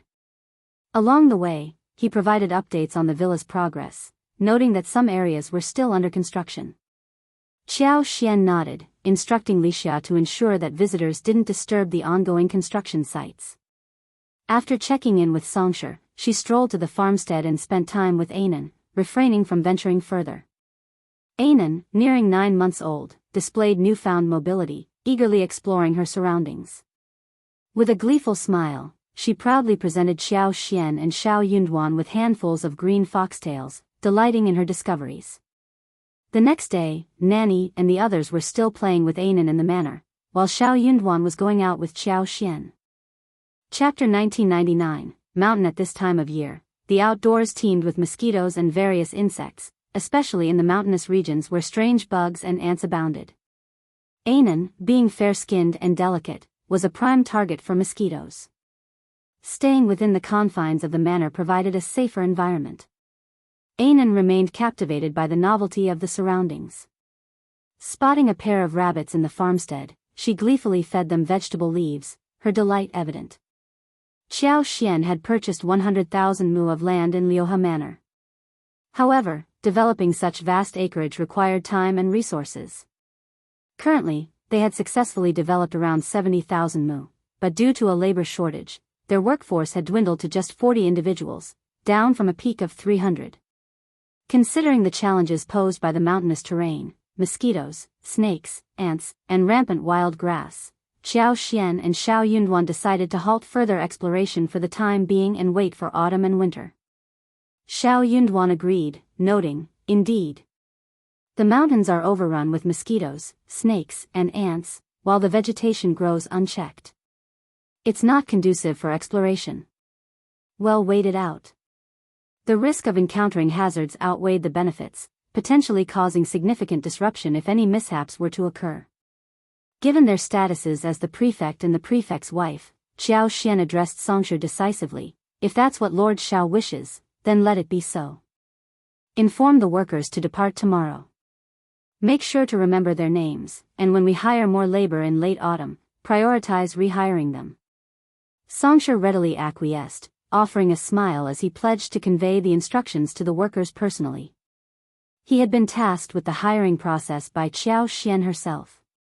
Having overseen numerous hirings in the past, Songsher understood the intricacies involved. Wages, daily meal allowances, medical supplies, tools for cultivating the wasteland, each aspect required meticulous handling to prevent any mismanagement. While it might have been tempting for others to exploit such opportunities for personal gain, Songsher remained steadfast in his integrity. Qiao Xian and Xiao Yunduan trusted his character, and he was wise enough not to jeopardize his position with any imprudent actions. However, the same could not necessarily be said for all junior managers. Songsha recognized the potential for misconduct and ensured that strict oversight was maintained to prevent any mishaps. The cultivated wasteland had been sown with a variety of herbs, including false starworts, Gastrodia alata, King Solomon's seal, crowdipper, pseudo-ginseng, and angelica, as per Qiao Xian's directives. At this moment, the medicinal herbs had all reached maturity, easily recognizable with a single glance. However, the growth of the small seedlings was uneven, a common occurrence in cultivation. Qiao Xian diligently applied her wood power every time she inspected the area, a practice she continued today. A significant portion of the land had been enclosed on the side of the col, as well as the opposite kernel. Additionally, 2 plots of land in another nearby forest had also been enclosed. Within these enclosures, tall and spacious wooden sheds and houses had been constructed, surrounded by a flat expanse of land adorned with lush grass, plentiful bushes, and several towering trees. Massive rocks adorned with various vines added to the natural beauty of the surroundings. Observing from a distance, Qiao Xian and Xiao Yunduan admired the scene. Throughout the area, chicken farms dotted the landscape. Currently, one of these farms housed 500 chickens, consisting of 100 adults and 150 young chicks weighing less than a catty. In the future, only 2 out of the 4 areas would raise chickens simultaneously, with a rotation every 2 years. If you find any errors, ads pop up, ads redirect, broken links, non-standard content, etc., please let us know it report so we can fix it as soon as possible. Chapter 2000, Chicken Farm. From a distance, Xiao Yunduan could observe a flock of chickens roaming within the enclosure, their movements occasionally intercepted by the fishing nets. Every so often, the air was filled with the resonant crowing of roosters. I made inquiries specifically about villagers skilled in poultry farming. They hired workers for 2 taels of silver a month and dispatched 3 clever assistants to provide aid. They've also been learning some valuable techniques. This old man is truly competent. He's been tending to these chickens since they were mere chicks. When he acquired them, there were just as many as there are now. Once they mature, we can acquire more. Qiao Xian had determined the appropriate size for each chicken farm, each accommodating up to 6,000 chickens. However, it was still too early for that scale of operation. Additionally, several mu of land remained at the base of the chicken farms, designated for cultivating vegetables to feed the poultry. Qiao Xian smiled. Proceed with caution, no more than 1,000 chickens this year. Songsha felt the allocation was rather conservative. He wanted to voice his opinion but hesitated. Eventually, he acquiesced, saying, "Understood." Qiao Xian gave him a meaningful glance and offered a reminder. Ensure the chicken coops are cleaned and ventilated daily. With the weather warming up, and mosquitoes becoming more abundant, it's imperative that the chicken's food and water remain fresh. Furthermore, smoke the coop with wormwood daily to ward off pests. Should a chicken plague arise, it won't be a trivial matter. Given the expertise of the individual you've enlisted for chicken farming, they must understand the significance of proper care, remarked Qiao Xian. Initially cautious, Songsha refrained from further comment upon hearing Qiao Xian's words. The duck farm was situated in the adjacent valley, a visit to which was planned for the following day. With this in mind, the group departed back to the village. Ordinarily, Anan would have been fast asleep by now, but today's excitement kept her wide awake.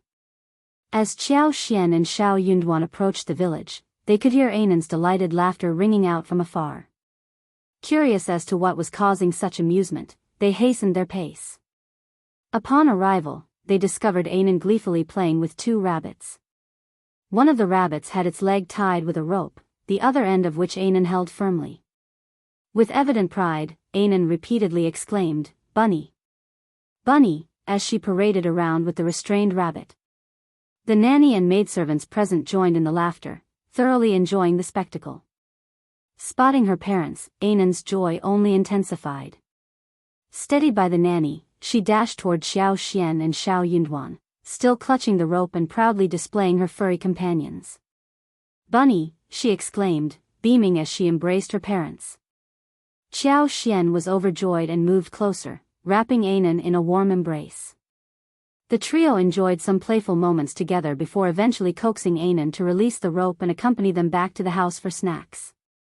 Lunch was soon served, with a delightful spread laid out before Xiao Xian and the others. There were stir-fried chives with shrimp sourced from the nearby stream, crispy river fish, dried meat bamboo shoots, cold vegetables with garlic, and pigeon soup. The fish and prawns were freshly caught from the nearby stream, which flowed from the depths of the forest. The water was cool and crystal clear, teeming with small shrimps and fish the size of fingers. After the hearty meal, Anan finally succumbed to sleep, peacefully drifting off. If you find any errors, ads pop up, ads redirect, broken links, non-standard content, etc., please let us know each report so we can fix it as soon as possible. Chapter 2001, Untrustworthy. The nanny gently laid Anan down on the bed, covering her with a small blanket. With the window open, a soft breeze entered the room, gently rustling the curtains. Meanwhile, Xiao Xian carried a bamboo basket, leading Xiao Yunduan up the mountain in search of mushrooms or wild vegetables. With one hand holding Xiao Xian's, Xiao Yunduan took the basket with the other, their steps light and their conversation lively. While Lixia and the others were accustomed to such scenes, it was a rare sight for many of the servants in the manor. Witnessing their master's affectionate and carefree demeanor, they were left astounded, their eyes widening in disbelief. This was the lord of the prefectural state, the esteemed official of An's province. Who would have thought that the lord, known for his public authority, would reveal such a tender and intimate side in private? In the past, the area had been avoided due to the presence of mountain bandits from Liuhe Fort. Yet now, with the bandits gone, the forest was untouched, offering an abundance of mushrooms and wild vegetables. Xiao Xian skillfully navigated through the woods, leading Xiao Yunduan towards the areas where mushrooms thrived.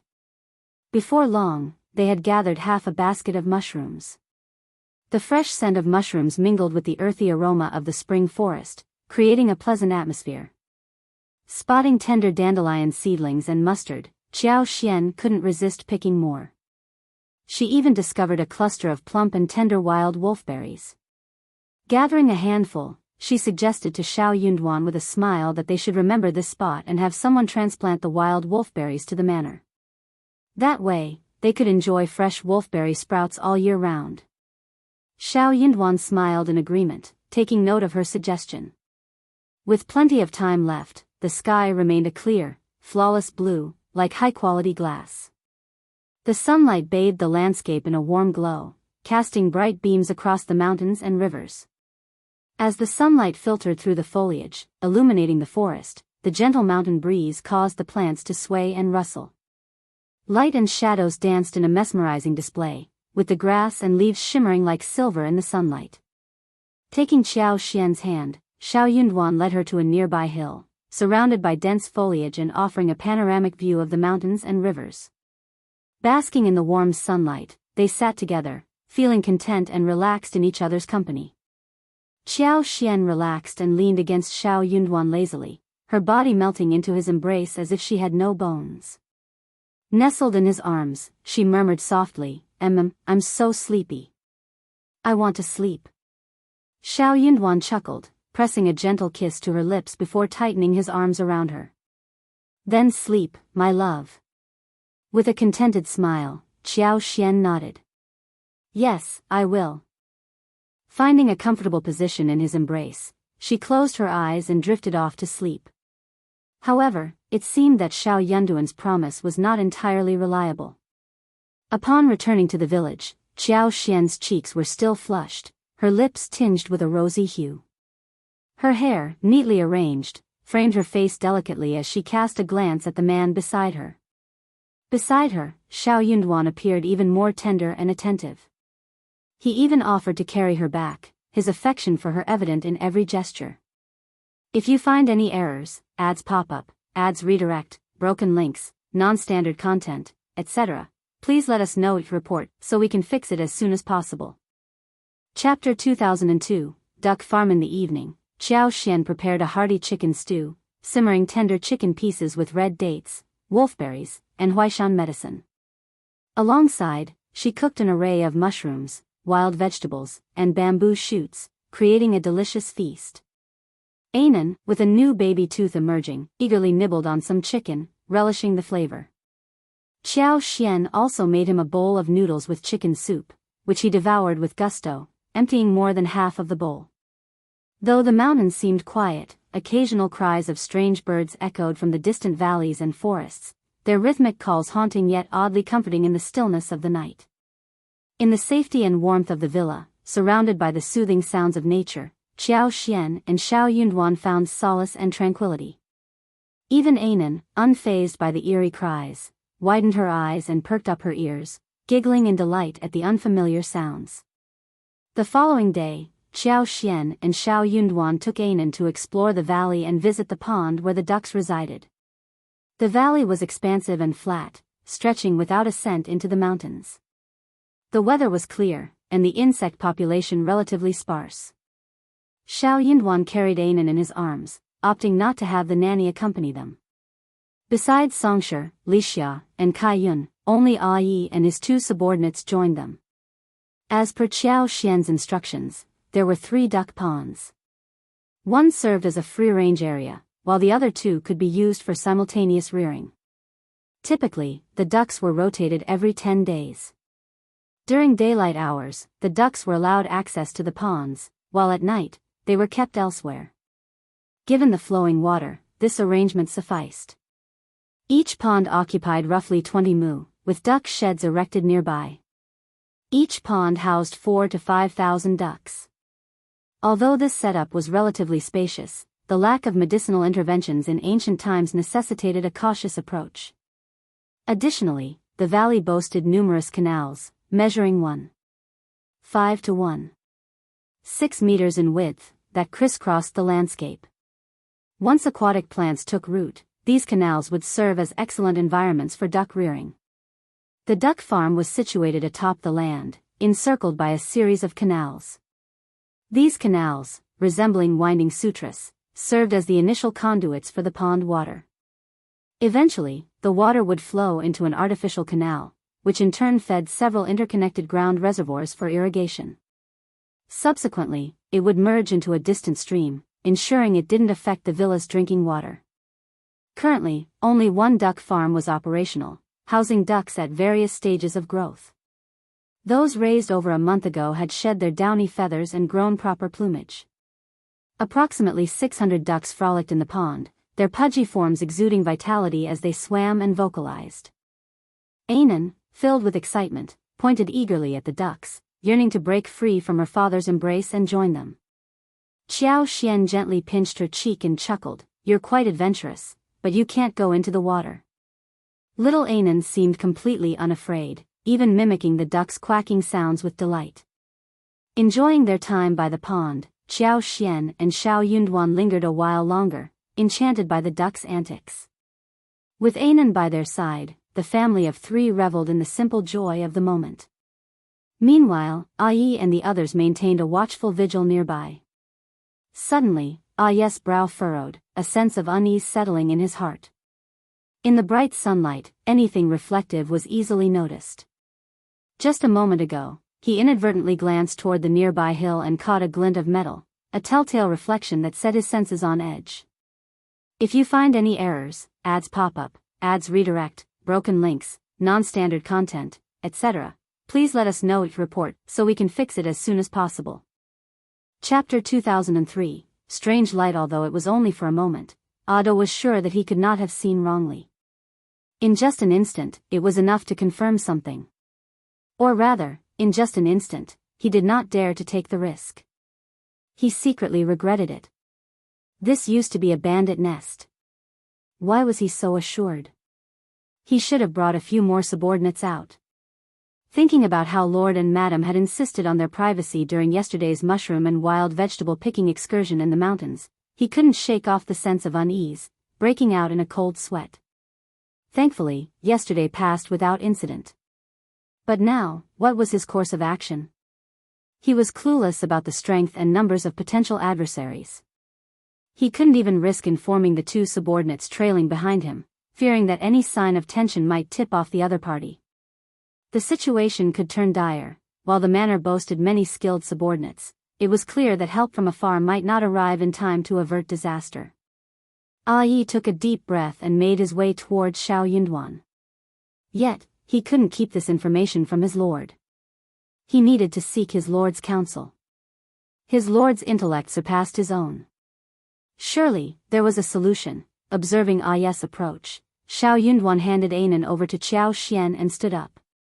As Ai drew near, Xiao Yunduan gestured for him to speak in hushed tones. Lord, listen carefully without turning around. It appears there's an ambush on the eastern hill. Uncertain of their identity or motives, Xiao Yunduan's eyes gleamed. In that moment, his thoughts mirrored I've been negligent. Considering this location's history as a former bandit stronghold, the presence of others might not raise eyebrows.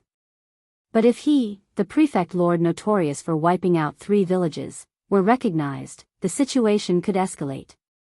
He should have brought reinforcements when venturing out. If indeed targeted, escape now seemed futile. With only Ai and the 2 others, facing a potentially larger assailant group would prove challenging. Except for the trio, the rest were mere civilians lacking combat prowess. Despite their anxiety, they could offer little assistance. Well, stall for time. I'll send Lixia, Kaiyun, and the others back to summon aid. Stay vigilant. Ai acknowledged. Xiao Yunduan, disinclined to conceal facts, beckoned for Lixia's approach. Lixia, having accompanied them to Qingdi, possessed resilience. Unfazed by Xiao Yunduan's directive, he nodded with a composed smile, departing with Kaiyun. A sigh of relief escaped Xiao Yunduan. These 2 were dispensable, and had their exposure not been swift, their departure would have mattered little. However, if the adversary remained vigilant and resolute on detaining all present, escape might prove futile. When Xiao Yunduan told Lixia to be careful. Unexpectedly, before Lixia and the others could take more than a few steps, 2 arrows whistled towards them. Ai swiftly intercepted, his sword deflecting the projectiles.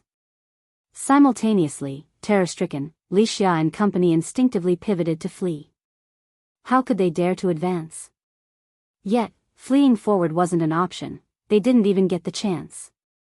15 masked assailants clad in green materialized from the foliage, hurtling towards Xiao Yunduan's trio.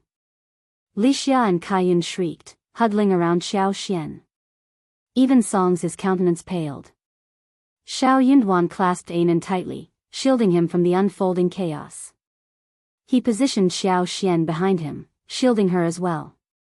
If you find any errors, ads pop up, ads redirect, broken links, non-standard content, etc., please let us know your report so we can fix it as soon as possible. Chapter 2004, Assassin Ai blew the bamboo whistle, its shrill tone echoing through the valley, piercing the clouds. Regret gnawed at Xiao Xian.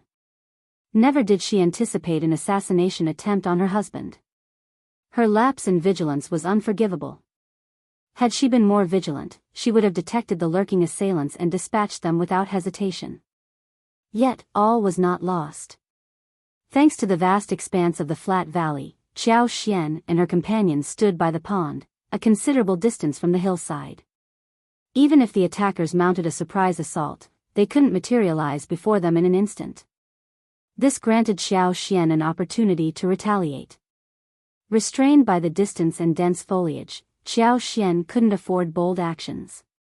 She had to proceed cautiously. Consequently, Ai and the 2 guards, confronting a formidable foe, stood guard before their masters, refraining from initiating an attack. Helplessly, they witnessed as the 15 assailants, who had leaped forth, were swiftly impeded by the terrain, stumbling over grass and rocks in the blink of an eye. Screams pierced the air. Xiao Xian unleashed her full force without hesitation. She sent 6 assailants tumbling, intensifying her assault. The dense and resilient grass threatened to snap their ankles, while tiny thorns, ordinarily benign, transformed into vicious projectiles, piercing their flesh. Not only were Xiao Yunduan and Ai dumbfounded by the agonizing cries, but the 9 remaining attackers, too, faltered. They instinctively slowed their advance, casting bewildered glances at their fallen comrades. The leader's rebuke snapped them back to reality. With renewed focus, they disregarded their fallen allies, pressing forward with lethal intent. Xiao Xian lamented the swift approach of their assailants, realizing she had no choice but to relent, at least for the moment. If the situation escalated to a life-or-death crisis, she would have to cast aside all restraint. Yet, for Ai and his companions, the reduced enemy count provided a glimmer of hope amidst the chaos.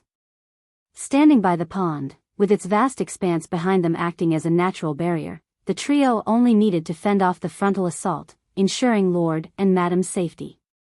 If they could endure for just 15 minutes at most, Sunbai from the villa would surely arrive with reinforcements. Ai's gaze swept over the 6 fallen foes, their struggles futile. Relief flooded his heart as he silently prayed, "May the heavens be on our side."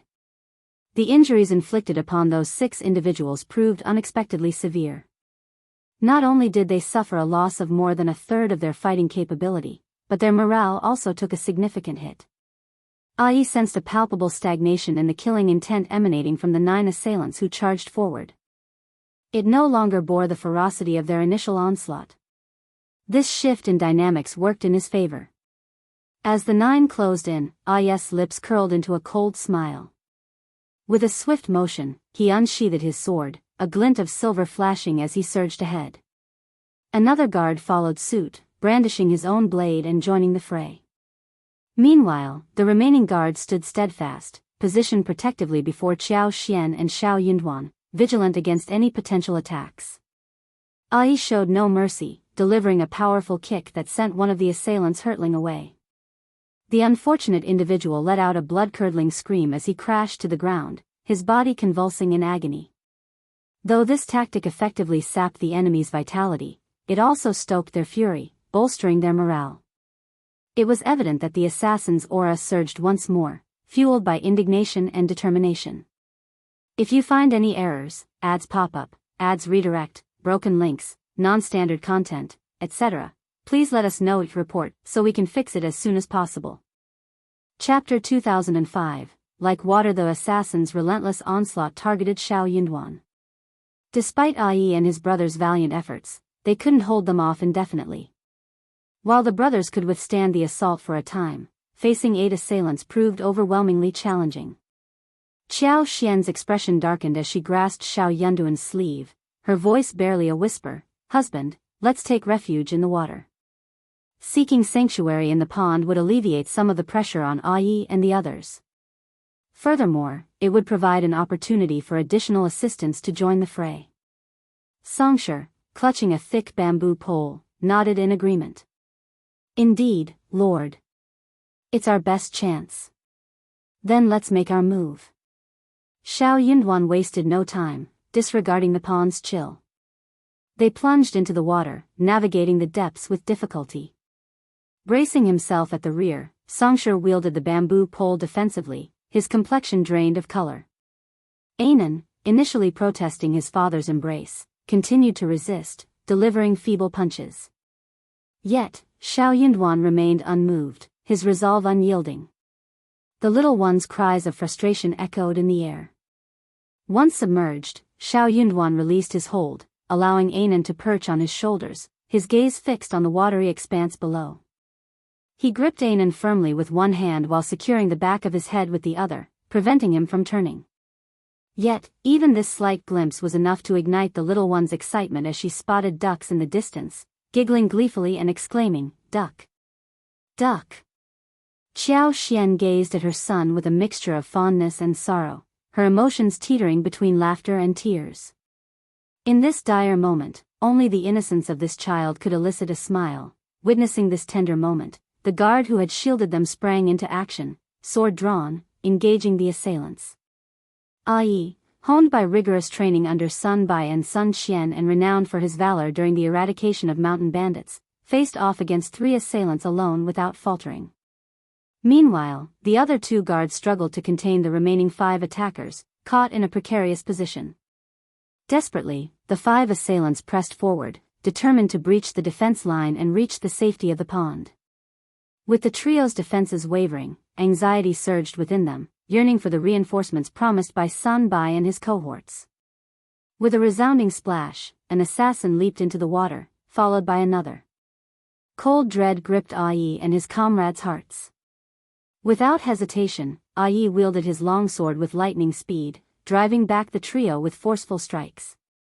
With a swift leap, he plunged into the pond, creating a sizable splash. The two assailants who had entered the water earlier hadn't made much headway. The water's resistance and muck hindered their movement, diminishing their martial prowess significantly. Ai wasted no time, homing in on one of the submerged assailants and closing the distance with alarming speed. As he closed in, he swiftly drew his sword, driving it into the man's chest. A piercing scream echoed before the assailant succumbed to death, his body sinking into the crimson-stained water. However, Ai's momentum carried him further, and he too plummeted into the water with a resounding splash. Sensing the imminent threat, the remaining assailant attempted to strike, but his skills paled in comparison to Ai's, his attack missing its mark. On the shore, the assassins seethed with fury. Plop! Plop! Like a synchronized motion, they leaped into the pond one after another. Witnessing this, the two guards exchanged a glance before leaping into the water without hesitation. If you find any errors, ads pop up, ads redirect, broken links, non-standard content, etc., please let us know each report so we can fix it as soon as possible. Chapter 2006, Resolution. The sudden commotion jolted the tranquil expanse of the pond, startling the ducks into a panicked frenzy. Observing the startled waterfowl, Xiao Yunduan gestured for Songsher to approach with the bamboo pole, intending to further agitate them and drive them away. Meanwhile, Xiao Yunduan and the others pressed on, navigating the water's depths with difficulty, heading towards the opposite bank. With a nod, Songsher hastened over, his movements unsteady. From a distance, he bellowed at the ducks, brandishing the bamboo pole to splash the water forcefully. The pond, spanning over 20 mu, roughly the size of a football field, provided ample space for housing thousands of ducks. Yet, despite its size, it wasn't boundless. In mere moments after Song's arrival, while he remained at a distance from the hundreds of ducks, the flock erupted into chaos. Led by one daring duck, they surged forward, propelled by the wind. Songsher grinned with satisfaction, continuing his efforts to drive them away. Driven by Song's actions, the ducks careened wildly towards Ai and his companions. The once placid water surface now churned with chaos. Qiao Xian wasted no time, harnessing her superpower to bolster the feeble water plants at the pond's bottom, transforming them into formidable obstacles. In swift succession, someone's leg became ensnared by the seaweed, causing him to stumble. Before he could regain his footing, a lethal strike found its mark, piercing his heart. Qiao Xian couldn't contain her excitement. Meanwhile, Ai and his comrades were equally invigorated. With only 6 adversaries remaining on the opposing side, the odds were stacked against them. In a 2-against-1 scenario, their advantage dwindled further. The remaining assailants, driven by desperation, launched frenzied assaults on Ai and his companions, their eyes nearly bloodshot with anxiety. Their focus shifted from pursuing Xiao Yunduan and the others to combating the formidable trio. However, their efforts proved futile as they were thwarted at every turn. In a stroke of misfortune, each assailant found themselves ensnared by Qiao Xian's water plants, meeting their demise one by one. The murky water provided perfect concealment for Qiao Xian, her actions shrouded in secrecy. Unbeknownst to anyone, Ai and his companions reveled in their success, assuming the assassins were inept in water. As they dispatched their foes with gusto, they couldn't help but sneer inwardly. Landlubbers were landlubbers. What prowess could they possibly possess in the water? Regardless of their martial arts prowess, they were like fish out of water. In the end, the leader remained alive, albeit unconscious, as Ai subdued him when he attempted to flee. The 2 guards swiftly apprehended him. Xiao Yunduan signaled to Ai. Though Xiao Yunduan shared Ai's puzzlement regarding the assassin's aquatic struggle, he saw it as a stroke of luck. As Sun Bai and his men arrived on the scene, they witnessed Ai delivering the final blow to the leader. Their disbelief was palpable. How was this possible? As soon as they heard Ai's whistle, they immediately ran over and arrived in less than 15 minutes. They didn't expect the battle here to be over. Ai, has he improved even more? Qiao Xian and Xiao Yunduan were escorted back to the manor by Sun Bai and Ai, leaving 6 guards behind to handle the aftermath. Once again nestled in his father's embrace, Anan began to squirm, clearly displeased. Dark. Uncomfortable. Don't. If you find any errors, ads pop up, ads redirect, broken links, non-standard content, etc., please let us know it report so we can fix it as soon as possible. Chapter 2007, Escaped. As they returned to the villa, a collective sigh of relief swept through everyone present. After refreshing themselves with a shower and changing into dry clothes, they sat down to savor hot ginger tea. Despite their attempts to move past the harrowing ordeal, the lingering fear persisted. Anan, oblivious to the events, remained curious, yearning to glimpse the unfolding drama she had been shielded from. He longed to catch a glimpse of the ducks that had caused such commotion. As his parents leaped into the pond, Anan's delight bubbled over, his urge to dance and giggle irrepressible. Observing her daughter's innocence, Xiao Xian exchanged a glance with Xiao Yunduan and sighed. I never anticipated that those mountain bandits would harbor such formidable adversaries. Xiao Yunduan's gaze hardened, his agreement tacit. Indeed, it was unexpected.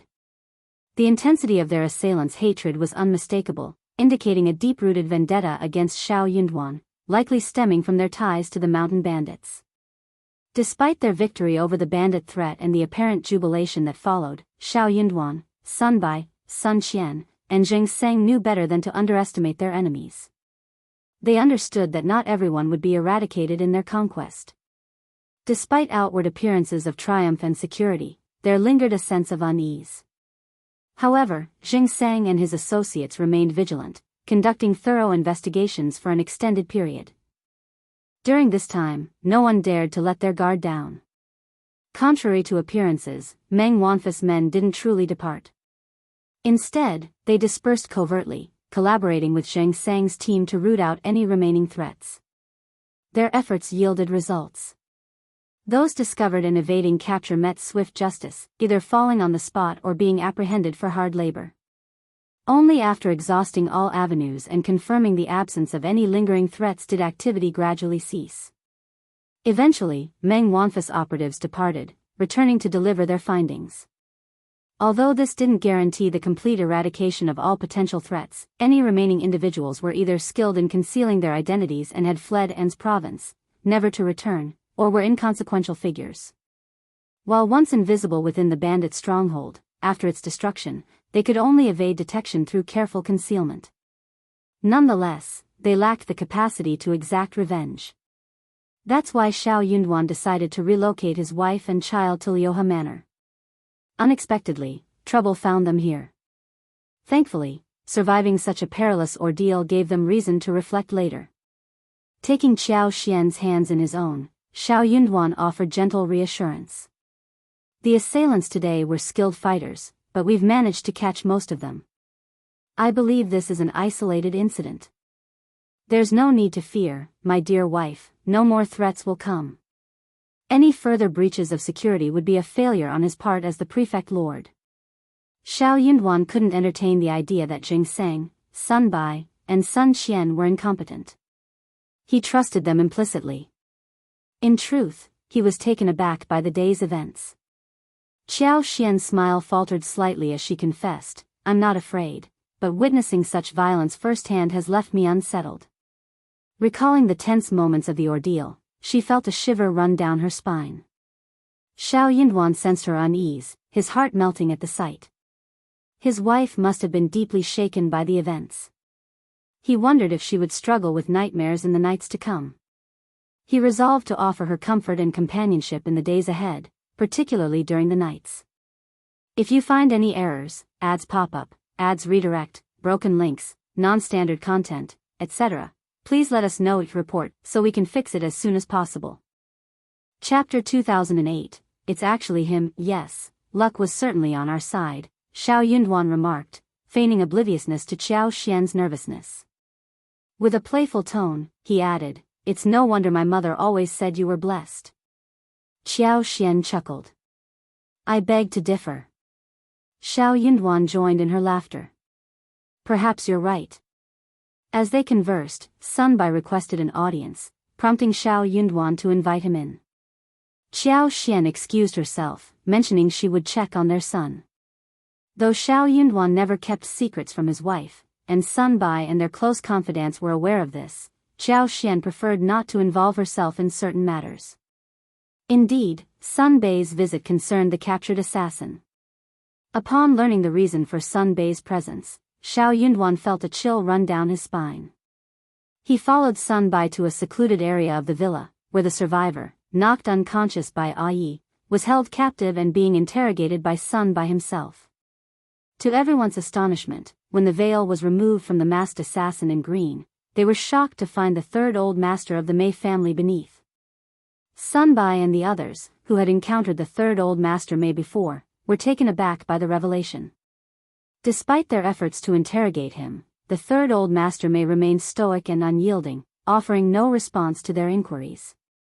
Eventually, he simply shut his eyes, refusing to engage further.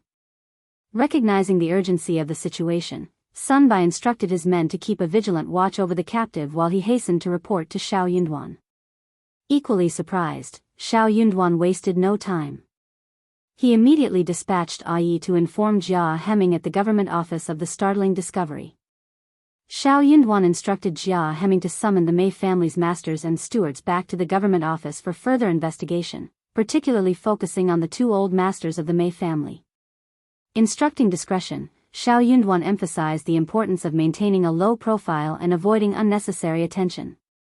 They should summon to enter the Mei family and place everyone in the Mei family under house arrest in a few large courtyards. Even a rough servant was not allowed to leave. Ai also knew that the assassin was third old master Mei and knew that this was no small matter. He agreed and immediately set off. Fortunately, the road was now clear and easy to traverse. Ai rode Thunderbolt, swift as lightning, ensuring a speedy return to the city. Meanwhile, Xiao Yunduan and the others realized they wouldn't make it back in time and resigned themselves to spending another night at the villa. In a makeshift interrogation room, third old master Mei sat bound to a chair, his disheveled appearance betraying the gravity of his situation. Despite the presence of visitors, he remained unresponsive, refusing to acknowledge their presence. Approaching him, Xiao Yunduan addressed him solemnly. "I never anticipated it would be you, third old master Mei." However, third old master Mei remained stoic, refusing to meet Xiao Yunduan's gaze or engage in conversation. Undeterred, Xiao Yunduan pressed on. "Are you affiliated with the Tiger Head tribe, Liuhe Fort, or the Min family tribe?" The question left third old master Mei visibly startled. Sun Bai, too, was taken aback, his heart sinking at the implication. He wondered if third old master Mei had been coerced by the mountain bandits, forcing him into an attack on his lord. Yet, Xiao Yunduan's unwavering certainty suggested otherwise. The revelation was jarring, leaving them all in shock. Third old master Mei's response was anticipated, but its implications weighed heavily. If he chose silence, did it imply acquiescence to Xiao Yunduan's suspicions? If so, what fate awaited the Mei family? With a derisive sneer, third old master Mei finally lifted his head. "I have no idea what Lord Xiao is insinuating. Are you suggesting I'm a mountain bandit?" he scoffed. "Ha ha ha, is Lord Xiao out of his mind? If you find any errors, ads pop up, ads redirect, broken links, non-standard content, etc., please let us know your report so we can fix it as soon as possible." Chapter 2009, You Know What to Do. Xiao Yunduan's gaze bore into him, his eyes deep and penetrating. "There were aspects that eluded me before, but now they've become clear. Miss Liu, it seems old Master Zhuang has long been affiliated with your Mei family. Was it your plan for him to present the dancer to me, aiming to bind me to your cause?"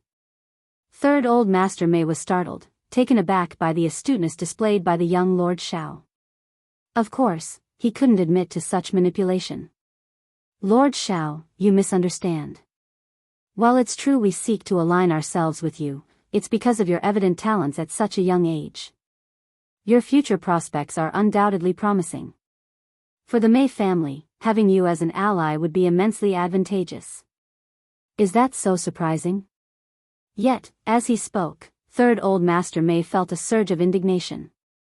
Whether it was wielding power, conducting business, or amassing wealth, the ultimate goal was to indulge in life's pleasures. He refused to believe that officials were devoid of desires for wealth and indulgence. Despite the Mei family's attempts at extending goodwill, Lord Xiao had rebuffed them, even rejecting the advances of a beautiful woman offering herself as an ally. Do not entertain the idea of a jealous woman within the family, Third Old Master Mei mused, dismissing it outright. How could jealousy exist in the world? It was simply a reflection of men's shortcomings. However, Lord Xiao was far from incompetent.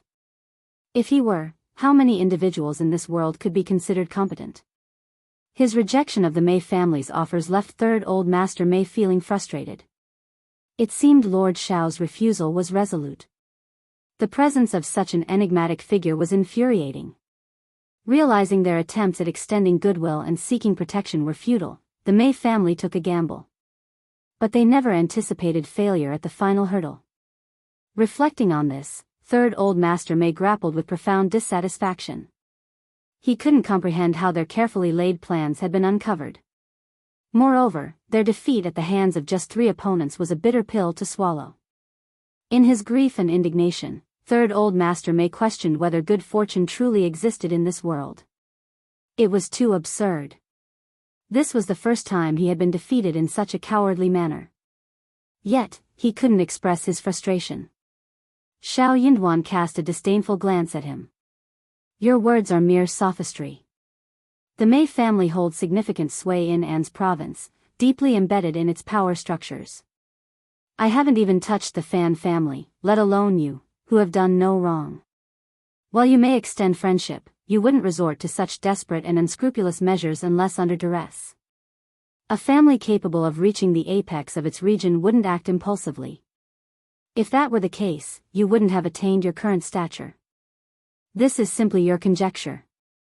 It's not unfounded speculation. You know whether it holds truth or not. And speaking of which, you're likely not from the Tiger Head tribe. Otherwise, you wouldn't have taken action today. The Tiger Head tribe had been the first to succumb to the authorities, suffering a devastating defeat. Considering the tribe's concern for its reputation, they wouldn't openly disclose the extent of their downfall. If Third Old Master Mei hailed from the Tiger Head tribe, he would be privy to the truth. Moreover, the Mei family's methods were vastly different from those of the tribal leaders, indicating differing motives. If they had harbored fear, they would have acted preemptively instead of awaiting the authorities' preparations. If you find any errors, ads pop up, ads redirect, broken links, non-standard content, etc., please let us know each report so we can fix it as soon as possible. Chapter 2010, Interrogation. Third Old Master Mei was also a mountain bandit, so it was even more implausible for the other 2 members of the Mei family not to be aware of it. Such matters were not merely personal. With his identity, the Mei family would undoubtedly reap significant benefits over the years. Xiao Yunduan pressed on. Now, only the Min family tribe and Liuhe Fort remain. It must be Liuhe Fort, correct? All the leaders of the Min family tribe bear the surname Min, and I doubt you're the type to change your surname. It seems apparent. Xiao Yunduan noted the shock and panic in Third Old Master Mei's eyes, rendering a response unnecessary. Suppressing the turmoil in his heart, Third Old Master Mei retorted, Lord Xiao, if you wish to accuse me, do so directly. Are you attempting to condemn me with such a ludicrous accusation? Xiao Yunduan retorted, you've orchestrated assassinations of court officials. Your fate is sealed. Do you believe the Mei family will remain unscathed? Do you believe they'll spare the Mei family? You! Third Old Master Mei exclaimed. Since you dared to act, you must bear the consequences, Xiao Yunduan declared. A chill swept through Third Old Master Mei. While he anticipated such an outcome, he refused to acknowledge it. He had always harbored confidence in his success, never considering the repercussions of failure. In that moment, Xiao Yunduan laid bare the ramifications of his failure, delivering a devastating blow. Third Old Master Mei insisted in a hoarse voice, I'll bear the consequences of my actions alone. I acted independently, with no involvement from anyone else. The Fan family has learned their lesson, and the Mei family acted in self-defense. I couldn't bear to see the legacy of my ancestors suffer harm, so I acted impulsively. Whatever crime it may be, I accept it. But Lord Xiao cannot implicate others. This has nothing to do with my elder brother and second brother. I am not a mountain bandit. What are you blabbering about? It's too late, Xiao Yunduan sneered. No one from the Mei family will escape. Your words hold no significance. Speak all you want. Those who accompanied you today are all dead, but someone will recognize them. By following the clues, we'll uncover what I seek. And as for your Mei family, I refuse to believe we won't find anything of use. Third Old Master Mei was struck by shock like a bolt from the blue. You, he glared furiously at Xiao Yunduan, struggling against his restraints. He gritted his teeth, longing to leap at him and tear into his flesh. Xiao, you're wicked and ruthless. I won't rest until I've repaid you, even in the afterlife. I won't let you off even if I become a ghost. Sun Bai stepped forward, delivering a harsh kick to his lower abdomen. Behave yourself, he scolded coldly. Or face the consequences. Third Old Master Mei glared at Xiao Yunduan with bloodshot eyes. Unmoved, Xiao Yunduan replied calmly, you're no match for me in life, so what threat do you pose as a ghost? Sun Bai, silence him and ensure he's watched closely. Well, return to the city tomorrow. Yes, Lord. After the harrowing ordeal, both Xiao Yunduan and Xiao Xian were no longer in a playful mood. In fact, as they spent the night in the wilderness, Sun Bai and the others were fraught with nervousness, fearing another untoward incident under cover of darkness. Despite their vigilance, they were still vulnerable in the depths of the mountains. Unexpectedly, in the dead of night, Yi returned with 26 guards. If you find any errors, ads pop up, ads redirect, broken links, non-standard content, etc., please let us know if report so we can fix it as soon as possible. Chapter 2011, Shocking the City. Sun Bai and the others were initially shocked, fearing another attack from the Mei family. However, their apprehension turned to relief and joy upon realizing that Yi had returned with reinforcements. At dawn the next morning, Xiao Yunduan and Xiao Xian departed for the city. There was no time to visit the manor in the mountains, they would have to postpone it for another occasion. As they journeyed, they passed countless fruit trees dotting the mountainside, each brimming with vitality and bearing ripe fruit. Xiao Xian had hoped to explore further, but circumstances dictated otherwise. The guards at the gates of An City had been reinforced, with increased patrols throughout the city. Despite Xiao Yunduan's instructions to maintain a low profile, the magnitude of the recent events prompted a heightened response from the authorities. It was inevitable that such a significant occurrence would quickly spread throughout the city. By the time Xiao Yunduan and Xiao Xian returned, news of the incident had already swept across An City. Shock rippled through the city. Some individuals had already harbored suspicions, and now their hunches seemed validated. Masters, key stewards, and elderly servants of the Mei family found themselves arrested and confined within the city's prison.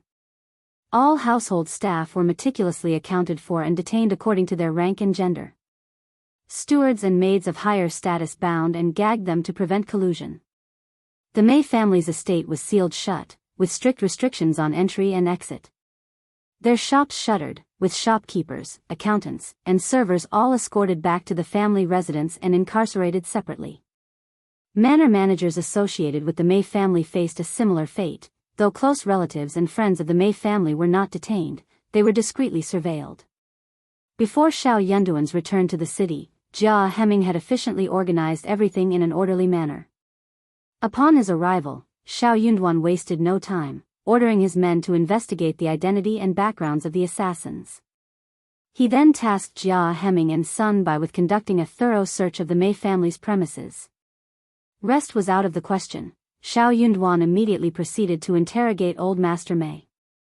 Like Third Old Master Mei, First Old Master Mei staunchly denied any involvement. Second Old Master Mei followed suit during his interrogation. All three were seasoned individuals who understood the gravity of the situation. They knew that without concrete evidence from the authorities, admitting to such a serious crime was out of the question. Their regrets only intensified. If they had foreseen the consequences, they never would have allowed third brother to take such a risk. Since the bandits' extermination, he had anticipated that Lord Xiao would eventually lower his guard, presenting an opportunity for a surprise attack. He estimated an 80% chance of success. As a pragmatic businessman, he naturally gravitated towards endeavors with high probabilities of success. Moreover, he felt compelled to act. Without intervention, the specter of danger would forever loom over the Mei family, keeping them in a perpetual state of fear and uncertainty. With nerves on edge, they reached a unanimous decision to proceed with the plan. However, the outcome was a devastating loss. Regret now seemed futile. Jia Hemming and Sun Bei's thoroughness and expertise yielded valuable findings in the Mei family's secret chamber. In just 5 days, the identities of 2 of the assassins who had died had been verified. They were the leaders of Liuhe Fort. The evidence was conclusive, and the Mei family was annihilated overnight. If you find any errors, ads pop up, ads redirect, broken links, non-standard content, etc., please let us know your report so we can fix it as soon as possible. Chapter 2012, The Fall of the Mei Family. At this juncture, only one of the 3 prominent clans remained in An's prefecture city. The Bai family and Wen family, now aligned with Xiao Yunduan, began to assert their presence. Historically, the Hua family, the sole remaining clan of the 3, maintained a low profile, appearing weak and uncompetitive. They shunned ostentation, preferring a tranquil existence. Their family members were known for their amiable demeanor. Many sighed in disbelief. Who would have imagined that the once understated Hua family would emerge triumphant? They now stood as the most illustrious among the 3. It became evident that maintaining a low profile was the path to true success. With the fall of the Mei family, the local power dynamics in An's prefecture city underwent a significant shift. All assets under the Mei family's ownership were redistributed. To everyone's surprise, the prefect's wife declined any claims this time. Qiao Xian deemed it unnecessary. With Liuhe Manor's expansive holdings, absorbing too many additional properties would prove burdensome. In the future, when she had the time, expanding her holdings wouldn't pose a challenge. Exploration was well within her capabilities. Furthermore, with the vast expanse of land at Liuhe Manor, it was more than sufficient for dealing with the hidden valley in Mili town they had previously discovered. Shortly after Qiao Xian and Anan returned to their hometown, Xiao Yunduan arranged for the construction of the hot spring villa. Utilizing local materials to construct a wooden house and utilizing natural water sources to create hot spring pools didn't require intricate designs. Everything was kept simple and straightforward, making the process relatively easy. Ai proposed the idea of establishing a pasture and raising cattle, sheep, and horses. While acquiring cattle and sheep was straightforward, obtaining horses posed a challenge. However, since wild horses roamed the area, arrangements could be made to capture and domesticate them. Xiao Yunduan found the idea intriguing but decided to discuss it with Qiao Xian first before making any commitments. Qiao Xian and her son had only returned home a few days prior, but upon hearing Xiao Yunduan's proposal, she readily lent her support. She believed that even if they couldn't capture the entire herd of wild horses, they could still manage to secure a significant portion alive. With her presence, success was assured. Accessing that area for leisure was effortless for her, and her presence would deflect any suspicions. The vastness of the land made establishing a ranch a lucrative venture. Qiao Xian had little interest in involving herself in the Mei family's affairs. Her reluctance to participate meant the other family clans in An City faced no opposition. Following a round of competition and behind-the-scenes negotiations, they swiftly divided up the Mei family's assets, tacitly excluding the Fan clan and the Lu clan from the proceedings. Needless to say, Lord Xiao harbored no desire to witness the further development of the Fan family. Moreover, the 3rd daughter of the Lu family had incurred Lord Xiao's wrath, ensuring they wouldn't be allowed to capitalize on the situation. These 2 families seemed oblivious to their standing. While Lord Xiao had shown magnanimity in letting them off, it didn't imply a willingness to tolerate their resurgence.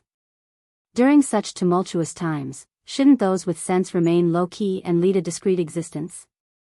The Lu family, in particular, trembled in fear at the collapse of the Mei family, dreading the possibility of being implicated themselves. If you find any errors, ads pop up, ads redirect, broken links, non-standard content, etc. Please let us know if report so we can fix it as soon as possible.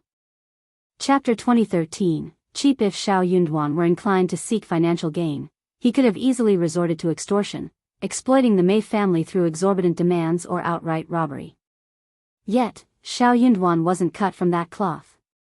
He understood well the clandestine nature of the Mei family's operations, recognizing the third old master's past as a mountain bandit, a closely guarded secret within the family.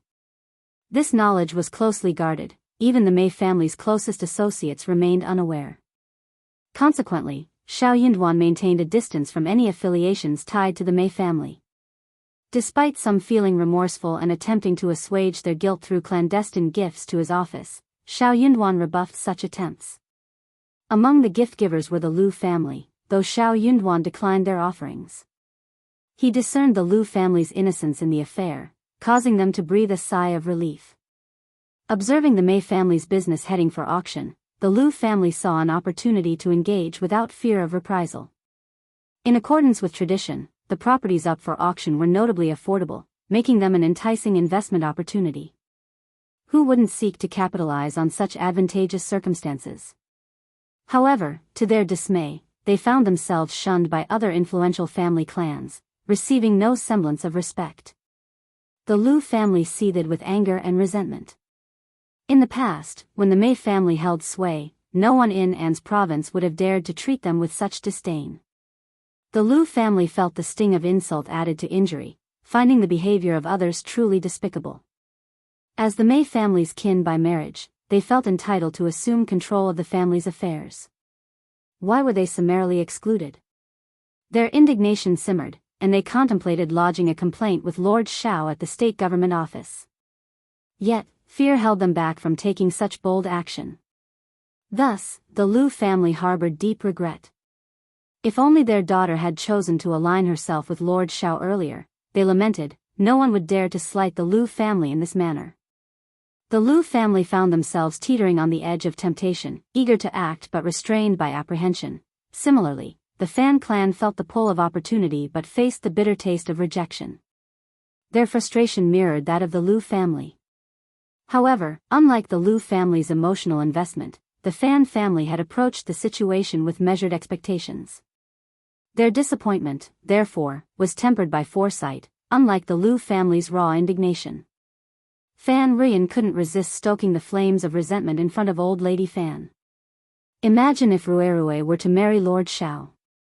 Suddenly, those who spurned us would scramble to win our favor. They wouldn't dare to turn up their noses or act superior. I never imagined the Mei family harbored such secrets. Lord Xiao, your escape must have been harrowing. They nearly succeeded in their nefarious plans. It truly speaks to your good fortune. As they say, surviving disaster brings blessings. One can only wonder what lies ahead for Lord Xiao.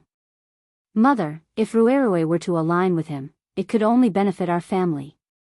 Mother, wouldn't you like to see our Fan clan restored to its former glory? Old Lady Fan had long been plagued by frustration, disappointment, and simmering anger over the downfall of the Fan family. She rarely ventured outside now, fearing the scorn and mockery of old adversaries. The mere thought of such humiliation was enough to incense her to the core. Driven by this deep-seated fear and desire for vindication, old Lady Fan harbored a fervent longing for the resurgence of the Fan family. With advancing age, she recognized the fleeting nature of time. If the family's fortunes didn't reverse soon, she feared she might never witness their restoration. To her, it was a matter of dying with unfulfilled grievances. As Fan Rian continued to speak, old Lady Fan found herself wavering. Surviving calamity often brings about newfound blessings. Lord Xiao truly seemed to possess an extraordinary fortune. Happiness seemed to follow in his wake. If you find any errors, ads pop up, ads redirect, broken links, non-standard content, etc., please let us know if report so we can fix it as soon as possible.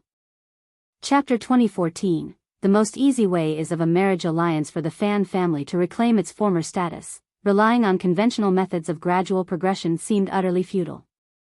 The entrenched opposition from other influential families rendered such a path practically impassable. With limited market opportunities and resources, the Fan clan found themselves precariously positioned, vulnerable to exploitation without a solid foundation. Who among their competitors would willingly allow the Fan clan to rise again? Moreover, the pace of conventional methods felt agonizingly slow. Old Lady Fan fretted that she might not live to witness the family's revival. Given these constraints, the only viable option seemed to be taking a shortcut. And what better shortcut than through a strategic marriage alliance? Old Lady Fan cast a reproachful glance at her daughter, unable to contain her frustration. Your impulsiveness has complicated matters. If only you had consulted me beforehand, we might have had a chance.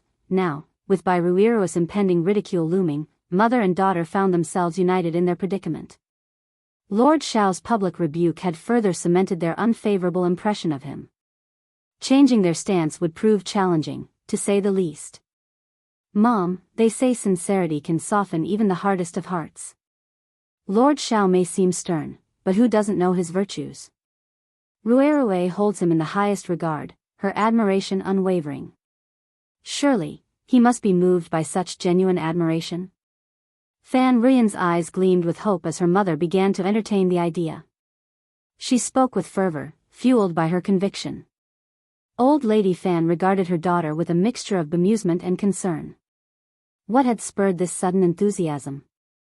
While she recognized the potential benefits for the Fan family's future, she couldn't help but wonder if Fan Rian's eagerness was excessive. Nevertheless, for the sake of the family's revival, perhaps a gamble was warranted.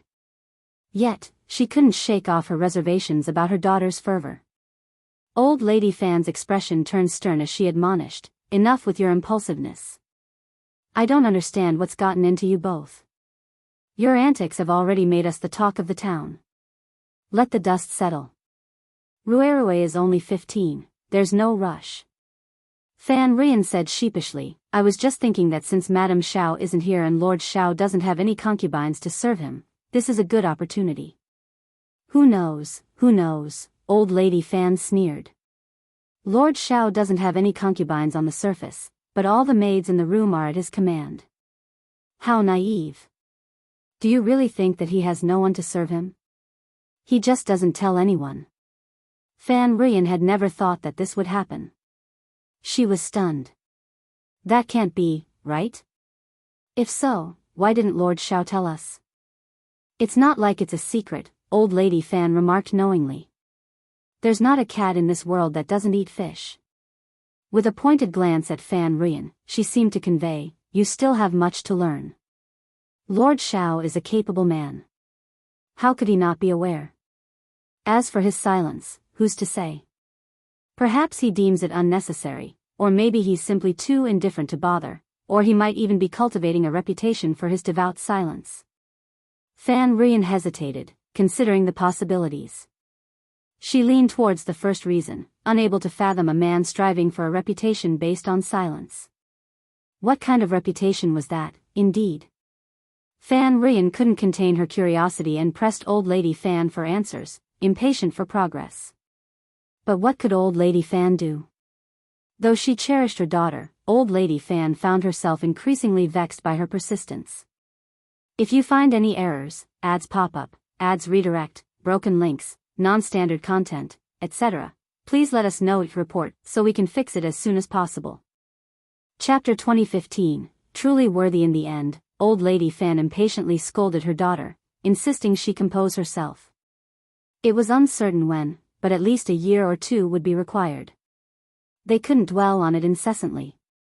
Biruiru's youth and indulgence likely contributed to Lord Xiao's unfavorable opinion of her. With time on her hands, Fan Rian should focus on acquiring valuable skills. That should be her priority. Fan Rian couldn't argue with this logic. After some consideration, she resigned herself to wait for a year and a half, no longer feeling the need to rush. During the Dragon Boat Festival, and city bustled with the excitement of the Grand Dragon Boat Race, drawing both Xiao Yunduan and Xiao Xian into the festivities. It was a vibrant affair. With the successful conclusion of this lively event, the tensions among the prominent families in An's province eased considerably, particularly those with ties to the Mei family. At last, they could breathe a collective sigh of relief. Since then, An's province flourished. Families, merchants, and landowners alike enthusiastically complied with the prefect's directives. The province's economy thrived with each passing day, leading to an improvement in the citizens' quality of life. Qiao Xian, as the prefect's wife, found herself basking in newfound prestige. Wherever she went, she was met with respectful flattery. In private, she shared a jest with Xiao Yunduan, remarking on the pleasures of being an official spouse. It was a sensation she found strangely addictive. Xiao Yunduan chuckled, encouraging her to indulge in whatever brought her joy. Qiao Xian was delighted by his support. However, she remained level-headed.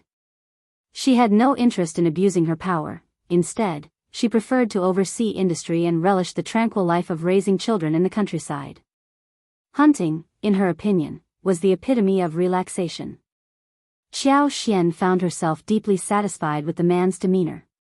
Following the Dragon Boat Festival, Qiao Xian took charge of arranging Lixia and Song's marriage.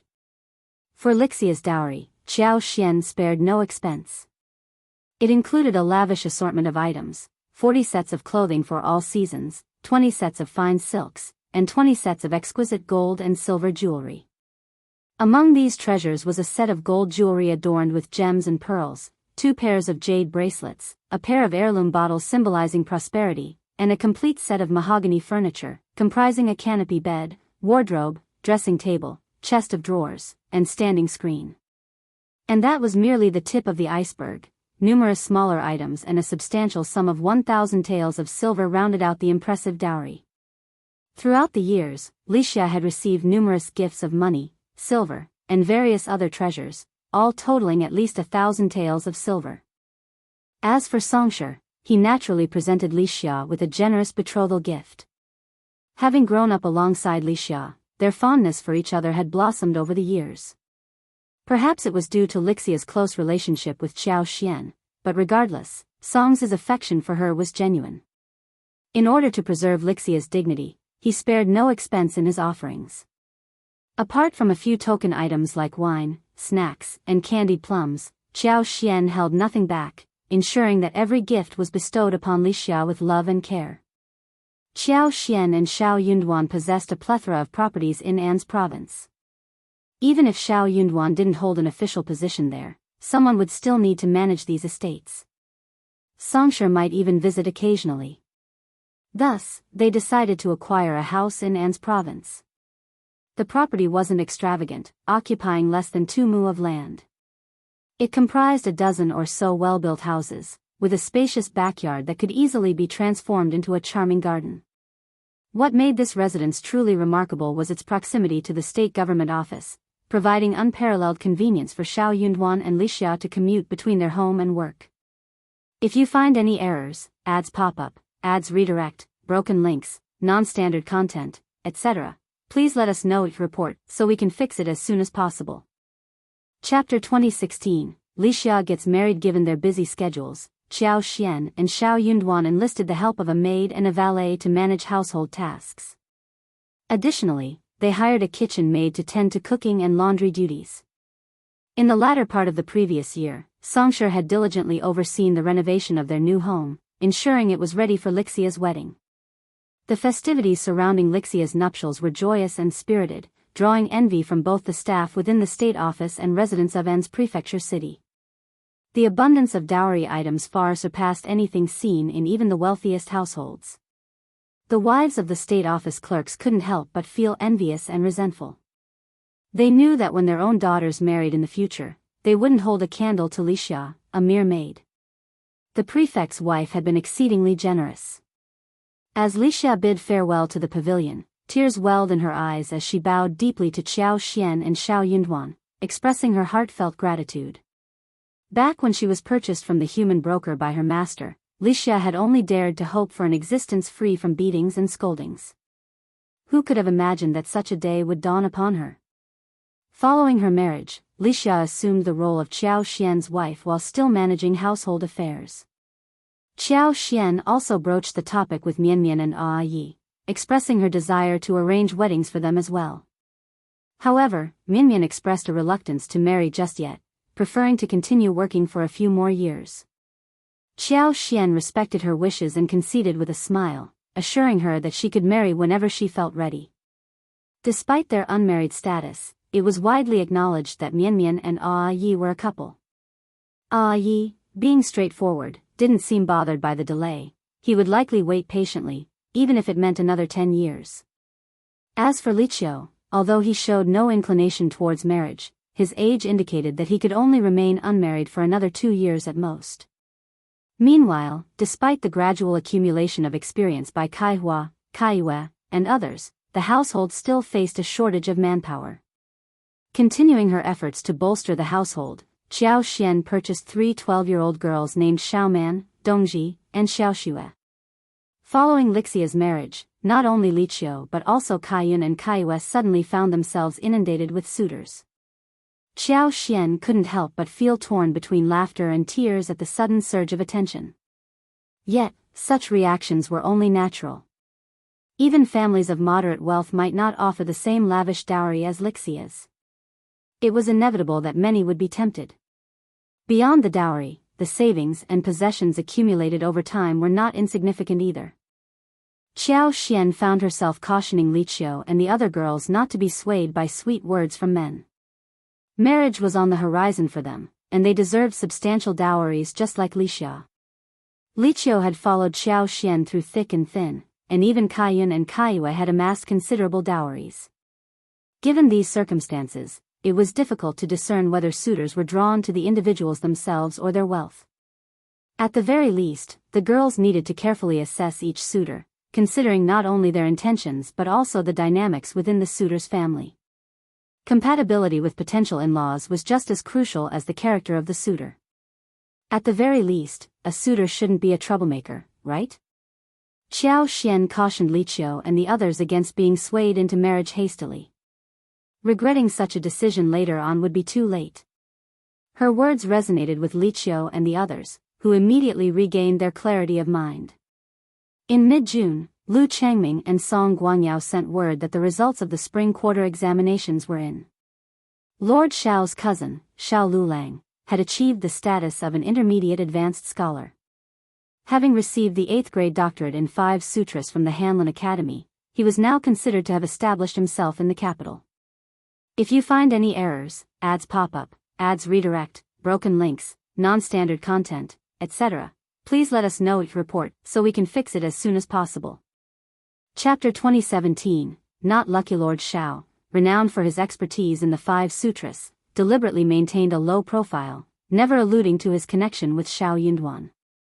Few were aware that he was Xiao Yunduan's cousin. He made no mention of his hometown, Xiaoding village in Yuzhang Heshan County, opting instead to reference Yuzhang alone. It appeared he wished to sever all ties with Xiao Yunduan. Furthermore, it seemed he was cultivating closer ties with the 4th prince's circle. Had it not been for the letter from Lu Changming and Song Guangyao, Xiao Yunduan might have dismissed it all as a jest. While Xiao Yunduan had cautioned Zhao Shu against prying too deeply in the capital, it didn't mean he was indifferent to its affairs. Zhao Shu, despite his wealth, was not adept at scheming. His conspicuous activity in the capital could draw unwanted attention and trouble. Before departing, Xiao Yunduan had instructed Lu Changming and others to keep a watchful eye on certain individuals, urging vigilance and caution. He emphasized the importance of maintaining a distance from potentially risky alliances. The news of Xiao Lulang's intermediate status left Xiao Yunduan incredulous. "It's hard to believe," he remarked, not out of disdain for Xiao Lulang, but out of a keen understanding of his cousin's capabilities. Xiao Lulang had barely scraped through as the last among the recommended candidates. If he were to attempt the exam again, it was doubtful he'd even secure an intermediate status, let alone achieve the rank of advanced scholar. Xiao Yunduan knew this all too well. It seemed implausible that Xiao Lulang had attained such a prestigious title based solely on his abilities. When Lu Changming and the others mentioned Xiao Lulang's proximity to the 4th prince, Xiao Yunduan's suspicions were confirmed. So, that was the crux of the matter. It was likely that the 4th prince had orchestrated Xiao Lulang's elevation to advanced scholar, not out of genuine recognition of his talents, but as a calculated move to exert control over him. Xiao Yunduan couldn't help but feel a sense of foreboding. It appeared his cousin had unwittingly become a pawn in a much larger game. The uncertainty of the future necessitated preparedness. To the fourth prince, Xiao Lulang was merely an advanced scholar, a pawn easily manipulated. His placement in the capital could serve the prince's agenda in unforeseen ways. Xiao Yunduan couldn't shake off his disgust. He hastily instructed Lu Changming and the others to closely monitor Xiao Lulang. If he acted recklessly, they were authorized to intervene and teach him a lesson to curb his audacity. Despite his reservations, Xiao Yunduan couldn't remove Xiao Lulang from his position in the intermediate school or at Hanlin Academy. It came as no surprise to Xiao Yunduan that Xiao Lulang hadn't mentioned him. He likely feared being implicated in any misdeeds. Qiao Xian shared Xiao Yunduan's astonishment. She hadn't anticipated her husband's misjudgment. When word of this reaches third uncle and third aunt-in-law, they'll be insufferably smug, remarked Xiao Yunduan with a sneer. Indeed, he continued sarcastically, look at their accomplished son, flourishing in the capital. He surpassed me by leaps and bounds. Qiao Xian chuckled in agreement. Let them revel in their pride for now. It'll be satisfying to see them fall from their pedestal in a few years. Xiao Yunduan's expression hardened. Indeed, that's unlikely. Qiao Xian's smile widened. Then let's watch and wait. Instruct Lu Changming and the others to keep a close watch on him and prevent any missteps. Xiao Yunduan nodded. Agreed. Let's observe from a distance. It was likely that the fourth prince had taken Xiao Lulang under his wing in the capital. As long as he remained there, the prince could assign him a minor role and keep him under his thumb. If needed, he could be utilized in the future. And if not, the prince wouldn't incur any losses. If you find any errors, ads pop up, ads redirect, broken links, non-standard content, etc., please let us know each report so we can fix it as soon as possible. Chapter 2018, Green Smoke from the Ancestral Grave. In such circumstances, Xiao Lulang seemed inconsequential. While living in the capital held some significance, making a name for himself appeared unattainable. Yet, Xiao Yunduan found himself unexpectedly longing for him, despite their time apart. Word swiftly spread to the village that Xiao Lulang had ascended to the rank of advanced scholar and secured a position at the prestigious Hanlin Academy. With the finesse of the spring and autumn brush, he penned a letter bearing auspicious tidings. Of course, he omitted his own achievement as an advanced scholar, such humility was customary. To the villagers, the distinction of an advanced scholar might have been unfamiliar, but the stature of scholars was widely known. He couldn't risk losing face. In his missive, he merely conveyed his success in the advanced scholar examination and his commendation by esteemed figures, leading to his tenure at the Imperial Forest Academy in the capital. He casually remarked on the exclusivity of Hanlin Academy, where only a select few, numbering no more than 20, were admitted each spring examination, all of them notably exceptional. Initially intending to return to his hometown to honor his ancestors, he explained that his duties at the apex demanded his undivided attention, leaving no room for a homecoming. Official matters, after all, took precedence. Xiaoding village erupted into excitement once more. The Xiao family is truly blessed. Yes, their luck knows no bounds. Who would have thought Xiao Lulang would rise to the ranks of an advanced scholar? And to stay in the capital as an official, esteemed by both leaders and nobles. His future is boundless, surpassing even Mr. Primus. Indeed, once he's an official, the comparisons will shift. Many advanced scholars have brighter prospects than Primus. Third uncle and Ms. Ma are already dreaming of a prosperous future. Comparisons can be infuriating, indeed. Meanwhile, third uncle and Ms. Ma practically floated with pride, their happiness palpable. They practically skipped along, grinning from ear to ear. They were extremely ostentatious in the village and kept saying, I always knew our Lulang would make us proud. He's truly a success now, ah. Our Lulang has had wits since he was a child. Even back in the academy, Master often sung his praises. That's no exaggeration. It's a shame, really. I miss our Lulang dearly. If only he could come back. But with the nobles and higher-ups valuing him so much, they're keeping him for something big. Sigh. Business takes precedence. This time around, they were more cunning. They extolled their own virtues without dragging Xiao Yunduan into it. Yet, their haughty demeanor spoke volumes. They had no desire to compete with the main branch of the family or Xiao Yunduan. After all, Xiao Yunduan couldn't hold a candle to them. Who else had they heard of being esteemed by the leader? When Tao Tao married Zhao Shu, they weren't as envious or resentful. Their son was already a high-ranking official in the capital, with a far brighter future than Xiao Yunduan's. They had no need to worry about Xiaoda's family. Xiaoji was marrying into an official's household. Being an official's wife wouldn't be easy. Thankfully, they hadn't let go of Xiaoda's family affairs in the past. And they couldn't afford to do so now. They needed to swiftly dispatch a letter to Lulang. Finding a suitable family for Xiaoji in the capital was paramount. The second section of the family of the Xiao family was so annoyed. Ms. Niu and second Unli kept scolding their son and daughter-in-law, but they did not like them at all. If you find any errors, ads pop up, ads redirect, broken links, non-standard content, etc., please let us know each report so we can fix it as soon as possible. Chapter 2019, Ms. Fang disregarded this mess. Niu and second uncle berated their two sons as useless for not attending school. They pointed fingers at the main branch of the family, accusing them of favoritism. Why didn't Xiao Lulang ensure his own sons received an education like he did? If he had, our boys might be esteemed scholars by now. Xiao Erlang and Xiao Silang felt utterly demoralized. What had they done to deserve constant scolding and trouble? But studying wasn't something they excelled at, no matter how much envy they harbored. After finishing their tirade against their sons and daughters-in-law, Ms. Niu and second uncle turned their attention to Xianwen, pressuring him to work harder. Their sons were beyond redemption, they would have to pin their hopes on their grandchildren now. But how could Xianwen endure such suffering? His protests echoed through the courtyard. Life in the second branch of the family's household was filled with the sounds of children being reprimanded and punished daily. Despite Xiao Lulang's absence for ancestral rites, third uncle and Ms. Ma decided to host a lavish banquet to celebrate.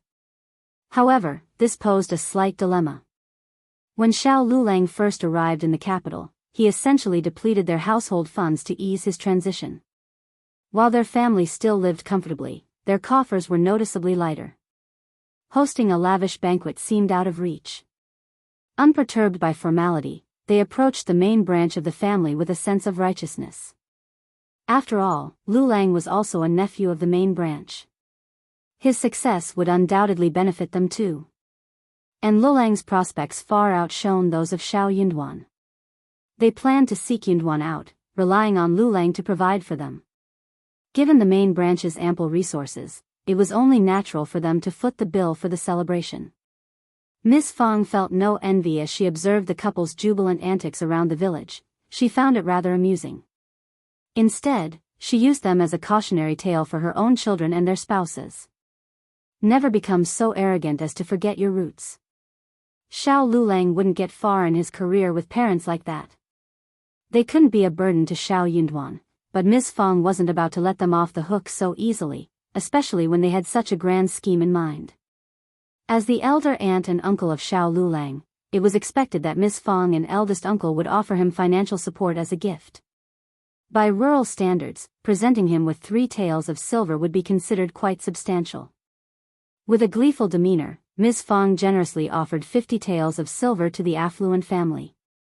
No matter where the money came from, she knew she would be praised for her generosity. Though the third branch may have desired more, they couldn't press further. Money didn't just materialize out of thin air from the main branch. As for whether Xiao Yunduan would require Xiao Lulang's assistance in the future, Ms. Fang couldn't care less about that. The future would sort itself out in due time. When the day arrived, the main branch would naturally seek assistance if needed. Until then, there was no cause for concern. These words were intended to silence the third branch. Miss Fang had never considered Xiao Lulang a dependable individual. Growing impatient, she instructed them to seek assistance from the second section of the family. isn't the second section of the family benefiting as well? Ms. Ma pointed out, her tone laced with frustration. Honestly, they don't have any officials in their family and need your protection even more. You should go to their family and ask for money. This suggestion infuriated Ms. Nyo and third uncle. Ms. Nyo's anger was palpable as she shot a piercing glare at Ms. Ma, causing the latter to falter in her attempt to boast. Before Ms. Ma could utter another word, she was abruptly cut off by Ms. Nyo. It would suffice if the second branch of the family offered a modest gift, Ms. Nyo retorted sharply. Why would they be expected to provide funds for a banquet?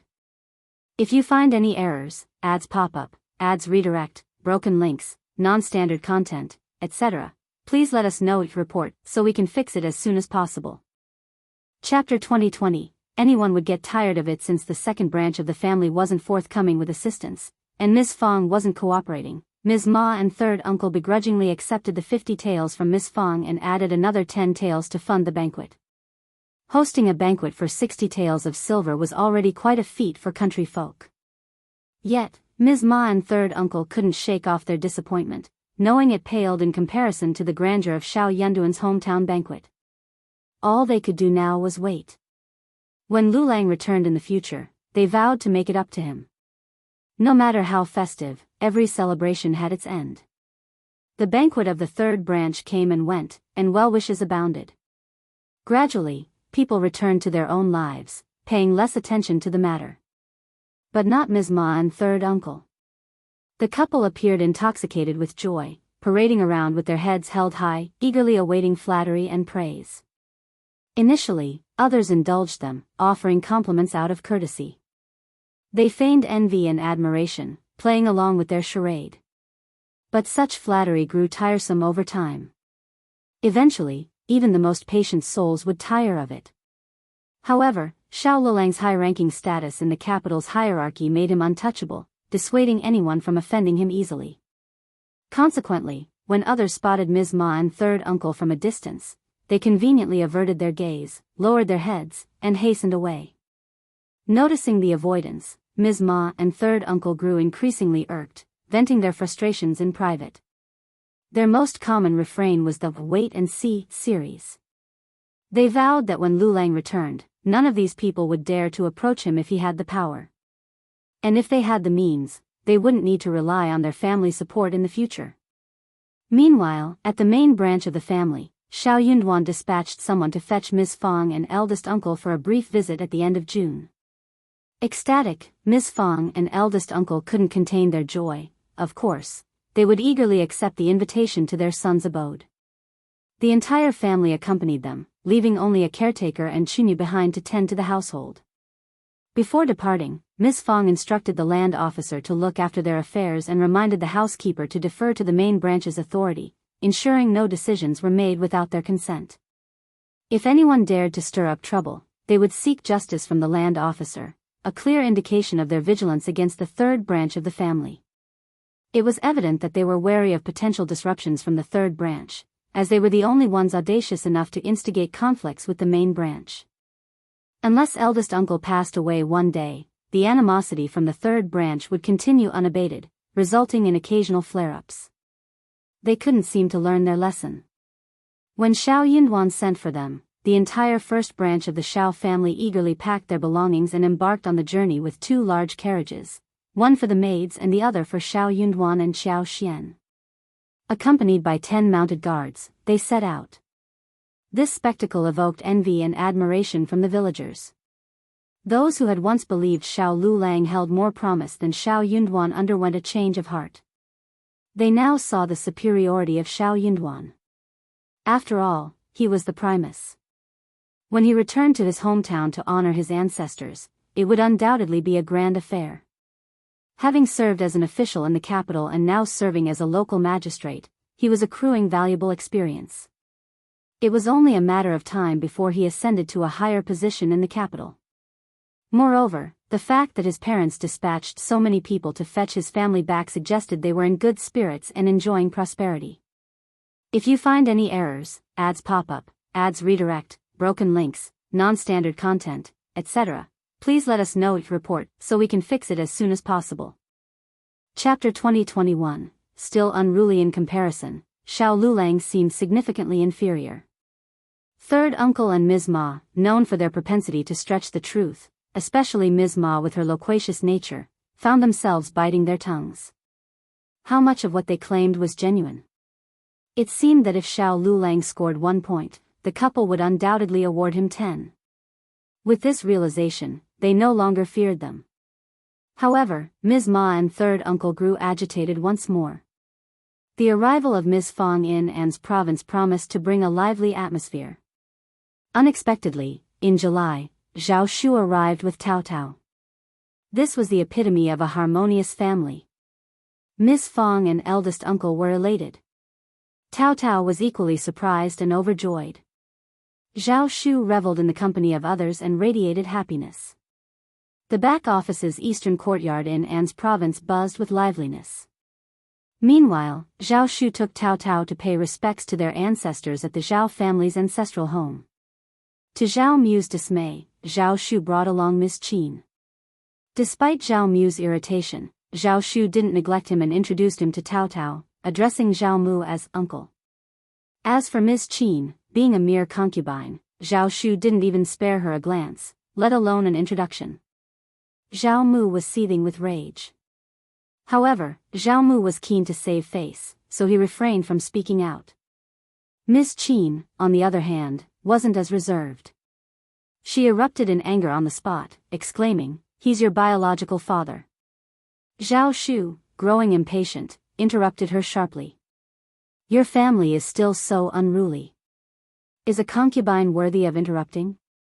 If she were in our residence, such unruliness would have been disciplined long ago. And I have only one father. If anyone doubts it, they can take it up with the patriarch. You, what about you? Uncle, your concubine truly lacks decorum. How dare she speak out of turn? If she continues disregarding propriety, she'll sow discord in the family and breed chaos. Who's to say she won't deteriorate further in the future? Uncle, are you going to let this slide?" Zhao Mu seethed in silence. Miss Qin seethed too, but dared not voice her discontent. She knew that if she spoke, Zhao Shu would promptly cut her off with the word concubine, denying her a chance to finish her thoughts. This despicable man. Truly despicable. With a contemptuous glance at Zhao Mu, Zhao Shu sneered before departing with Tao Tao. Finally, Zhao Shu grasped the situation. It was evident that Zhao Mu had grumbled about why Miss Qin accompanied them. There were certain things he couldn't voice due to his concern for saving face, but Miss Qin didn't share his reservations. Miss Qin was shameless and lacking in intelligence. She didn't hesitate to speak her mind, though she seldom had the opportunity to do so as Zhao Shu always cut her off. Zhao Shu's generosity towards the patriarch's wife, and the elders increased by 20%. This gesture elicited widespread happiness, with everyone regarding him and Tao Tao with utmost warmth and affection. The ancestral worship proceeded smoothly, and Tao Tao's name was duly added to the records. As for Zhao Mu, his status as Zhao Shu's biological father proved futile. The sex laws were immutable, and since Zhao Shu had been formally adopted, he no longer bore any relation to Zhao Mu. There was no way for Zhao Mu to exert control over him. Everyone conveniently ignored Zhao Shu's decree. If you find any errors, ads pop up, ads redirect, broken links, non-standard content, etc., please let us know each report so we can fix it as soon as possible. Chapter 2022, Scheming Zhao Mu was so infuriated that he nearly spat blood. Unable to bear it any longer, Miss Qin wept for Zhao Mu. Yet, without a word from Zhao Shu, all the respected ladies and aunts in the clan hurled insults at her. Even Zhao Mu received a stern reprimand from the clan elders. Clearly, he hadn't learned his lesson. Not only had he brought a concubine to such a significant occasion, but this concubine also dared to criticize the Zhao family. Who gave her, a mere concubine, the audacity to do so? What had gotten into Zhao Mu? Did he intend to continue bringing shame upon the family? If their decline persisted, what would be left of them? Miss Qin's face flushed with alternating shades of red and white. She felt a surge of humiliation and resentment, bubbling up inside her, urging her to scream and curse. Among those who criticized her, many were familiar faces. When her old master was still the wealthiest man in Yangzhou, none of them dared to call her a concubine. They all smiled and spoke respectfully to her. They addressed her as Madame Qin. But now, they turned on her faster than the changing tides. Who were they to judge her? Naturally, Xiaomu didn't dare to oppose the entire clan. He could only swallow his pride, publicly apologize, and chastise Miss Qin. Yet, under Zhao Shu's watchful and seemingly amused gaze, Xiaomu felt his blood boil, his face burning with shame. Yet, Xiaomu remained adamant about not returning to his own abode. Of course, he had brought Ms. Qin here for the sake of Zhao Shu and Tao Tao. He had hoped that Zhao Shu would exhibit greater maturity and wisdom after marriage, allowing them to have a heartfelt conversation. After all, they were father and son by blood. However, Xiaomu hadn't anticipated that Zhao Shu would still retain his fiery temper.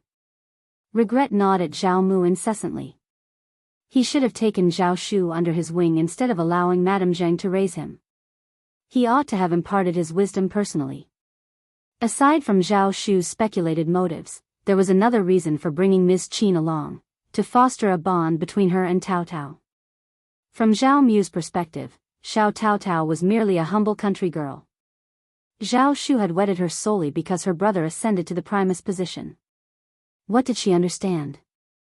Ms. Qin possessed a silver tongue and wisdom. If she applied herself, she could surely win over Xiao Tao Tao. And if she could win over Xiao Tao Tao, Zhao Shu would heed his counsel. Thus, Ms. Qin brainstormed ways to connect with Tao Tao. Tao Tao didn't want to see her at first, but she couldn't stop pestering her, so Tao Tao saw her.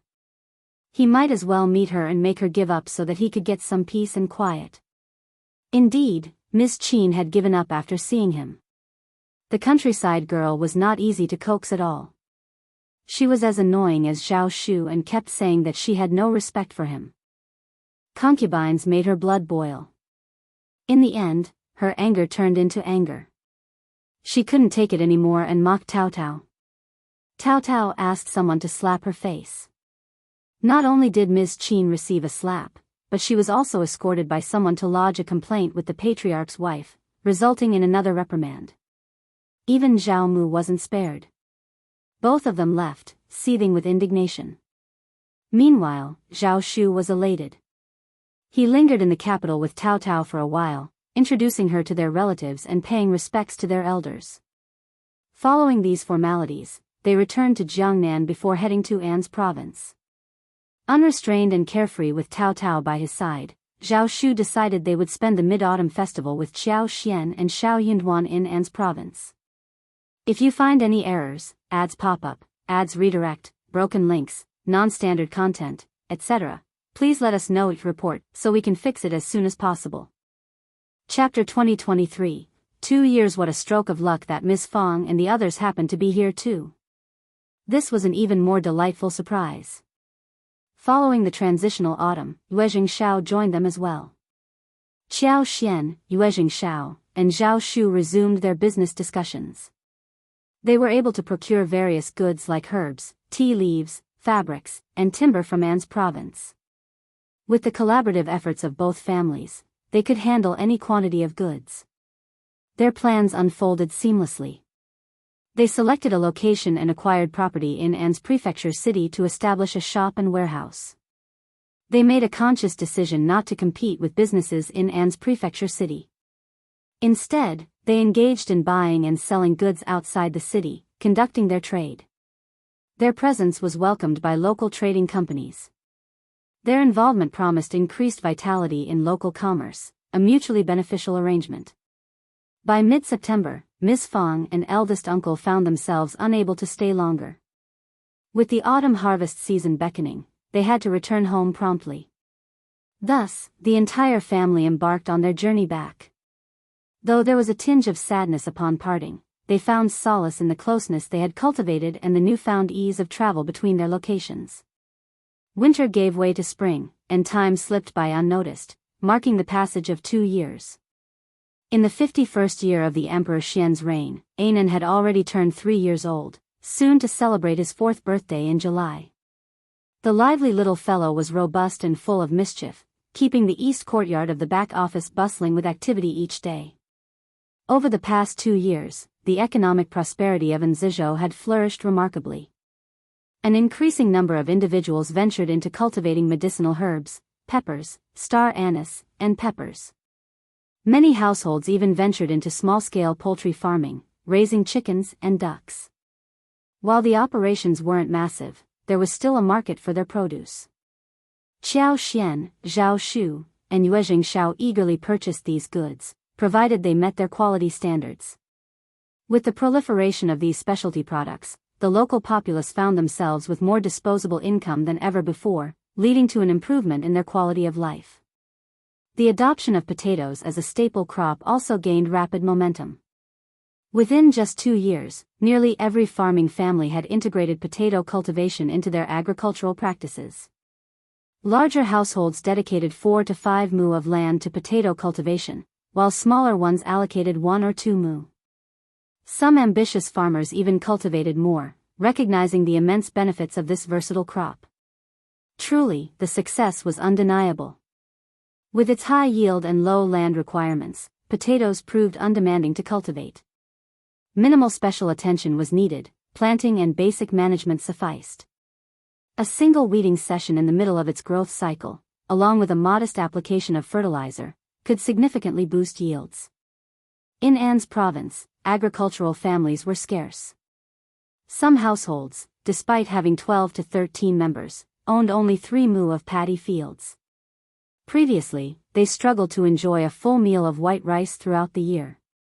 Their diets consisted primarily of wild vegetables, beans, taros, assorted vegetables, and melons, with the aroma of rice being a rare luxury.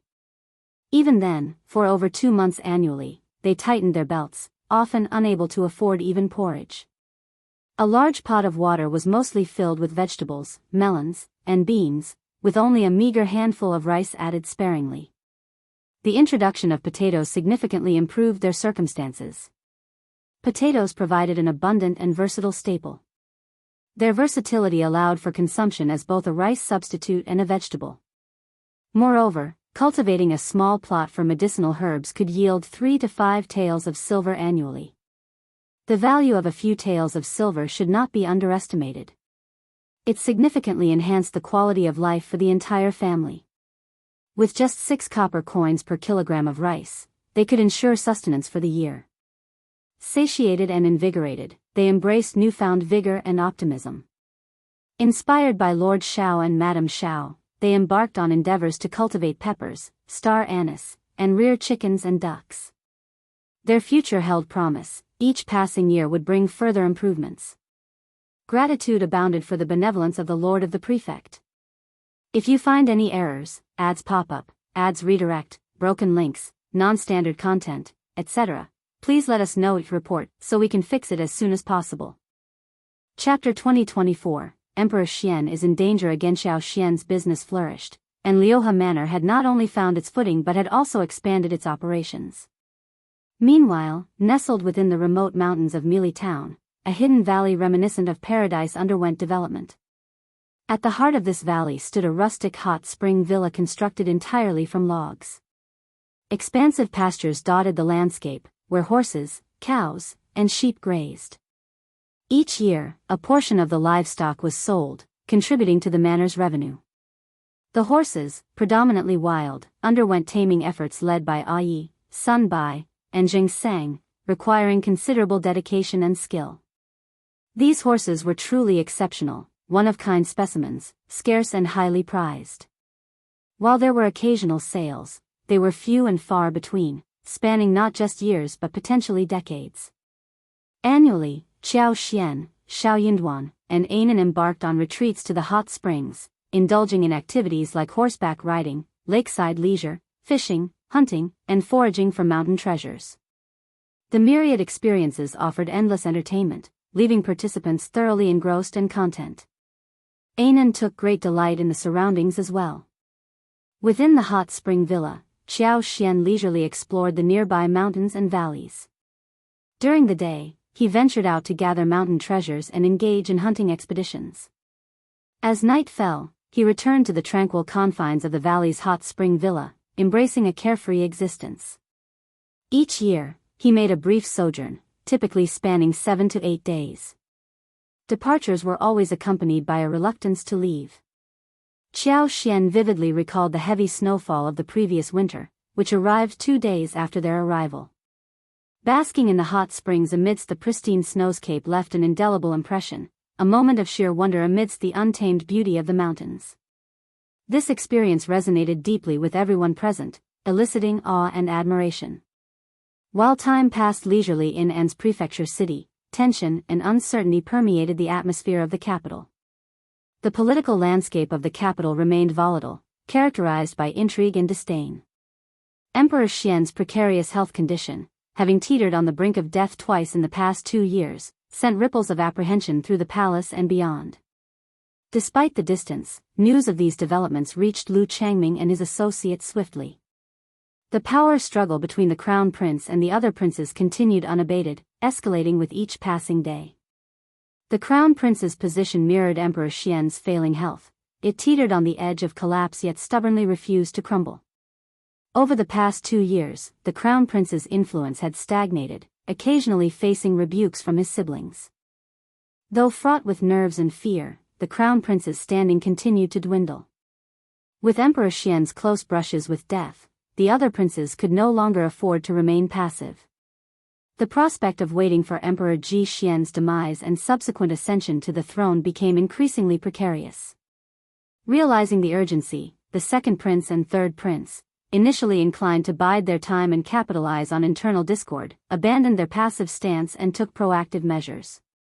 United in their determination, they sought to eliminate the crown prince as a crucial first step towards reshaping the political landscape. Only by toppling the crown prince and securing the vacant position could they hope to stake their claim.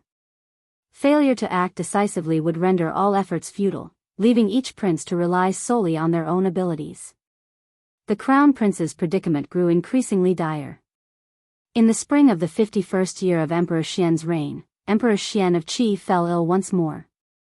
Coincidentally, honored Princess Mei was by his side at the Thousand Autumn Palace. Engaging in light-hearted banter, Emperor Xian's mood took a sudden turn when honored Princess Mei collapsed unconscious. Shocked, honored Princess Mei and Daoist Shangzhen swiftly attended to Emperor Xian, ordering him to be transported to the dragon bed. They promptly sealed the news, forbidding anyone from divulging a word. If you find any errors, ads pop up, ads redirect, broken links, non-standard content, etc., please let us know each report so we can fix it as soon as possible. Chapter 2025, Sudden Death. Their moods were somber, tinged with a mix of panic and apprehension.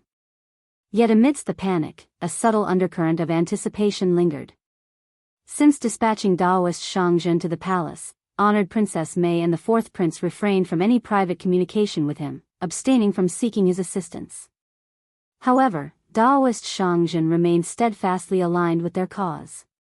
Honored Princess Mei understood his temperament all too well. Any attempt to contact him privately, even if innocuous, would risk undermining Daoist Shangzhen's credibility with the emperor, a risk they couldn't afford to take. When Daoist Shangzhen examined Emperor Xian's pulse, he shook his head gravely at honored Princess Mei. The emperor hovered on the brink of death. This time, without divine intervention, his survival seemed improbable, unlike the previous 2 instances. Perhaps, the emperor might never awaken again. Honored Princess Mei's entire being was taut with tension. Her hands clenched tightly, yet her body quivered uncontrollably. A tumult of emotions surged within her, nervousness, excitement, terror, fear, determination, all intermingled. She was acutely aware of what she needed to do, what she must do. With the emperor's failure to depose the crown prince, his demise seemed the most expedient resolution. Departing the Thousand Autumn Palace as usual, honored Princess Mei maintained her facade. The palace now lay under her and Daoist Shangzhen's dominion. Those loyal to the emperor had fallen victim to her subterfuge, captured and disposed of, their bodies cast into the well behind the palace. With Daoist Shangzhen overseeing security, she harbored no apprehension. But lingering too long risked arousing suspicion. The queen and princess concubine virtue posed formidable obstacles. Over the past 2 years, with the emperor's ailing health, they maintained vigilant watch over the Thousand Autumn Palace. Their scrutiny extended to any visitor, even one of their own. Having embarked on this path, honored Princess May knew there was no retreat. She could only charge forward in one go. Hence, at noon that day, the crown prince died from drinking a cup of tea in the study of the East Palace. Honored Princess May's carefully laid plans, embodied in that nail, finally bore fruit after more than a decade. The sudden turn of events left no room for concealment. Moreover, Princess Consort lacked the fortitude and resilience to cope. Upon hearing the shocking news of the crown prince's demise, she initially dismissed it as a cruel jest. Who would dare jest about such a grave matter? Such jesters deserved nothing less than death. Reality crashed upon Princess Consort with devastating force once she grasped the truth. In a frenzy, she hurled herself towards the study in the East Palace, clinging to the desperate hope that the crown prince could still be revived. Surely, he wouldn't die, he couldn't die. Just yesterday, they shared dinner. This morning, he stood in court. How could someone so vibrant succumb to death? It had to be a hoax, a cruel deception. The sight of the crown prince's lifeless body shattered Princess Consort's resolve completely. Her cries echoed through the palace as she beseeched anyone who would listen to summon the imperial physician, to save the crown prince. Little did she know she'd soon be thrust into the chaos, rushing to court, summoning the eldest grandson, and rallying trusted ministers. The news of the crown prince's sudden demise rippled through the eastern palace like wildfire. Meanwhile, the fourth prince had long prepared for such a moment. Swiftly, he dispatched trusted aides out of the capital to rally support while fortifying the palace with his most capable guards. Emperor Xuan of Qi had passed away over 2 hours before the crown prince breathed his last. Daoist Shangzhen, having administered the customary immortal pills dissolved in water, watched as Emperor Xuan of Qi's breath ebbed away with alarming swiftness. If you find any errors, ads pop up, ads redirect, broken links, non-standard content, etc., please let us know each report so we can fix it as soon as possible. Chapter 2026. Dirty water. Even the most skilled physicians would be confounded by the cause of the emperor's fatal poisoning. Rushing to the Thousand Autumn Palace, the fourth prince and honored Princess May were met with the lamentations of mourning. The news of the crown prince's demise proved too much for the already frail emperor, who succumbed to the shock. In rapid succession, the queen, Princess Concubine Virtue, the second prince, the third prince, along with other members of the imperial family and high-ranking generals, convened at the court. Chaos gripped the palace. Leading the accusations, honored Princess May pointed fingers at Empress Qi, insinuating complicity in the emperor's death in the open court. With a meticulously prepared speech, her accusations carried weight and logic. The emperor's declining health over the past 2 years, coupled with the queen and third prince's conspicuous activities during that time, hinted at ulterior motives. Why did the crown prince meet a sudden demise? It pointed squarely at the queen's machinations. Unhappy with her own status as queen and her son's failed bid for the crown prince title, the queen likely sought to eliminate the competition. By poisoning the crown prince and inciting the emperor's demise, the queen could circumvent any potential testamentary challenges. With the legitimate heir removed, the path to the throne would clear for the third prince. Such calculated malice displayed by the empress was truly staggering. In that scenario, indeed, Empress Qi and the third prince stood to gain the most, casting doubt and suspicion upon them from all sides. Empress Qi seethed with fury. How dare that woman accuse her of such treachery? Yet, despite her indignation, she found herself backed into a corner. No amount of denial could dispel the pervasive doubt in everyone's minds. The emperor's lack of a testamentary decree and the untimely demise of the crown prince were damning evidence against them. Even if they vehemently protested their innocence, what good would it do? Unless they publicly renounced any claim to the throne. But why refrain from seizing the opportunity? They were the rightful contenders. Why not fight? Honored Princess May, that wretched woman, would surely never let them off the hook after casting such damning aspersions upon them. If the fourth prince ascended the throne, death would surely await them, unless they were sentenced to lifelong imprisonment, a fate scarcely better than death. In a desperate bid to deflect blame, Empress Qi and the third prince turned the tables, accusing the fourth prince and honored Princess Mei of the crime. Their rationale?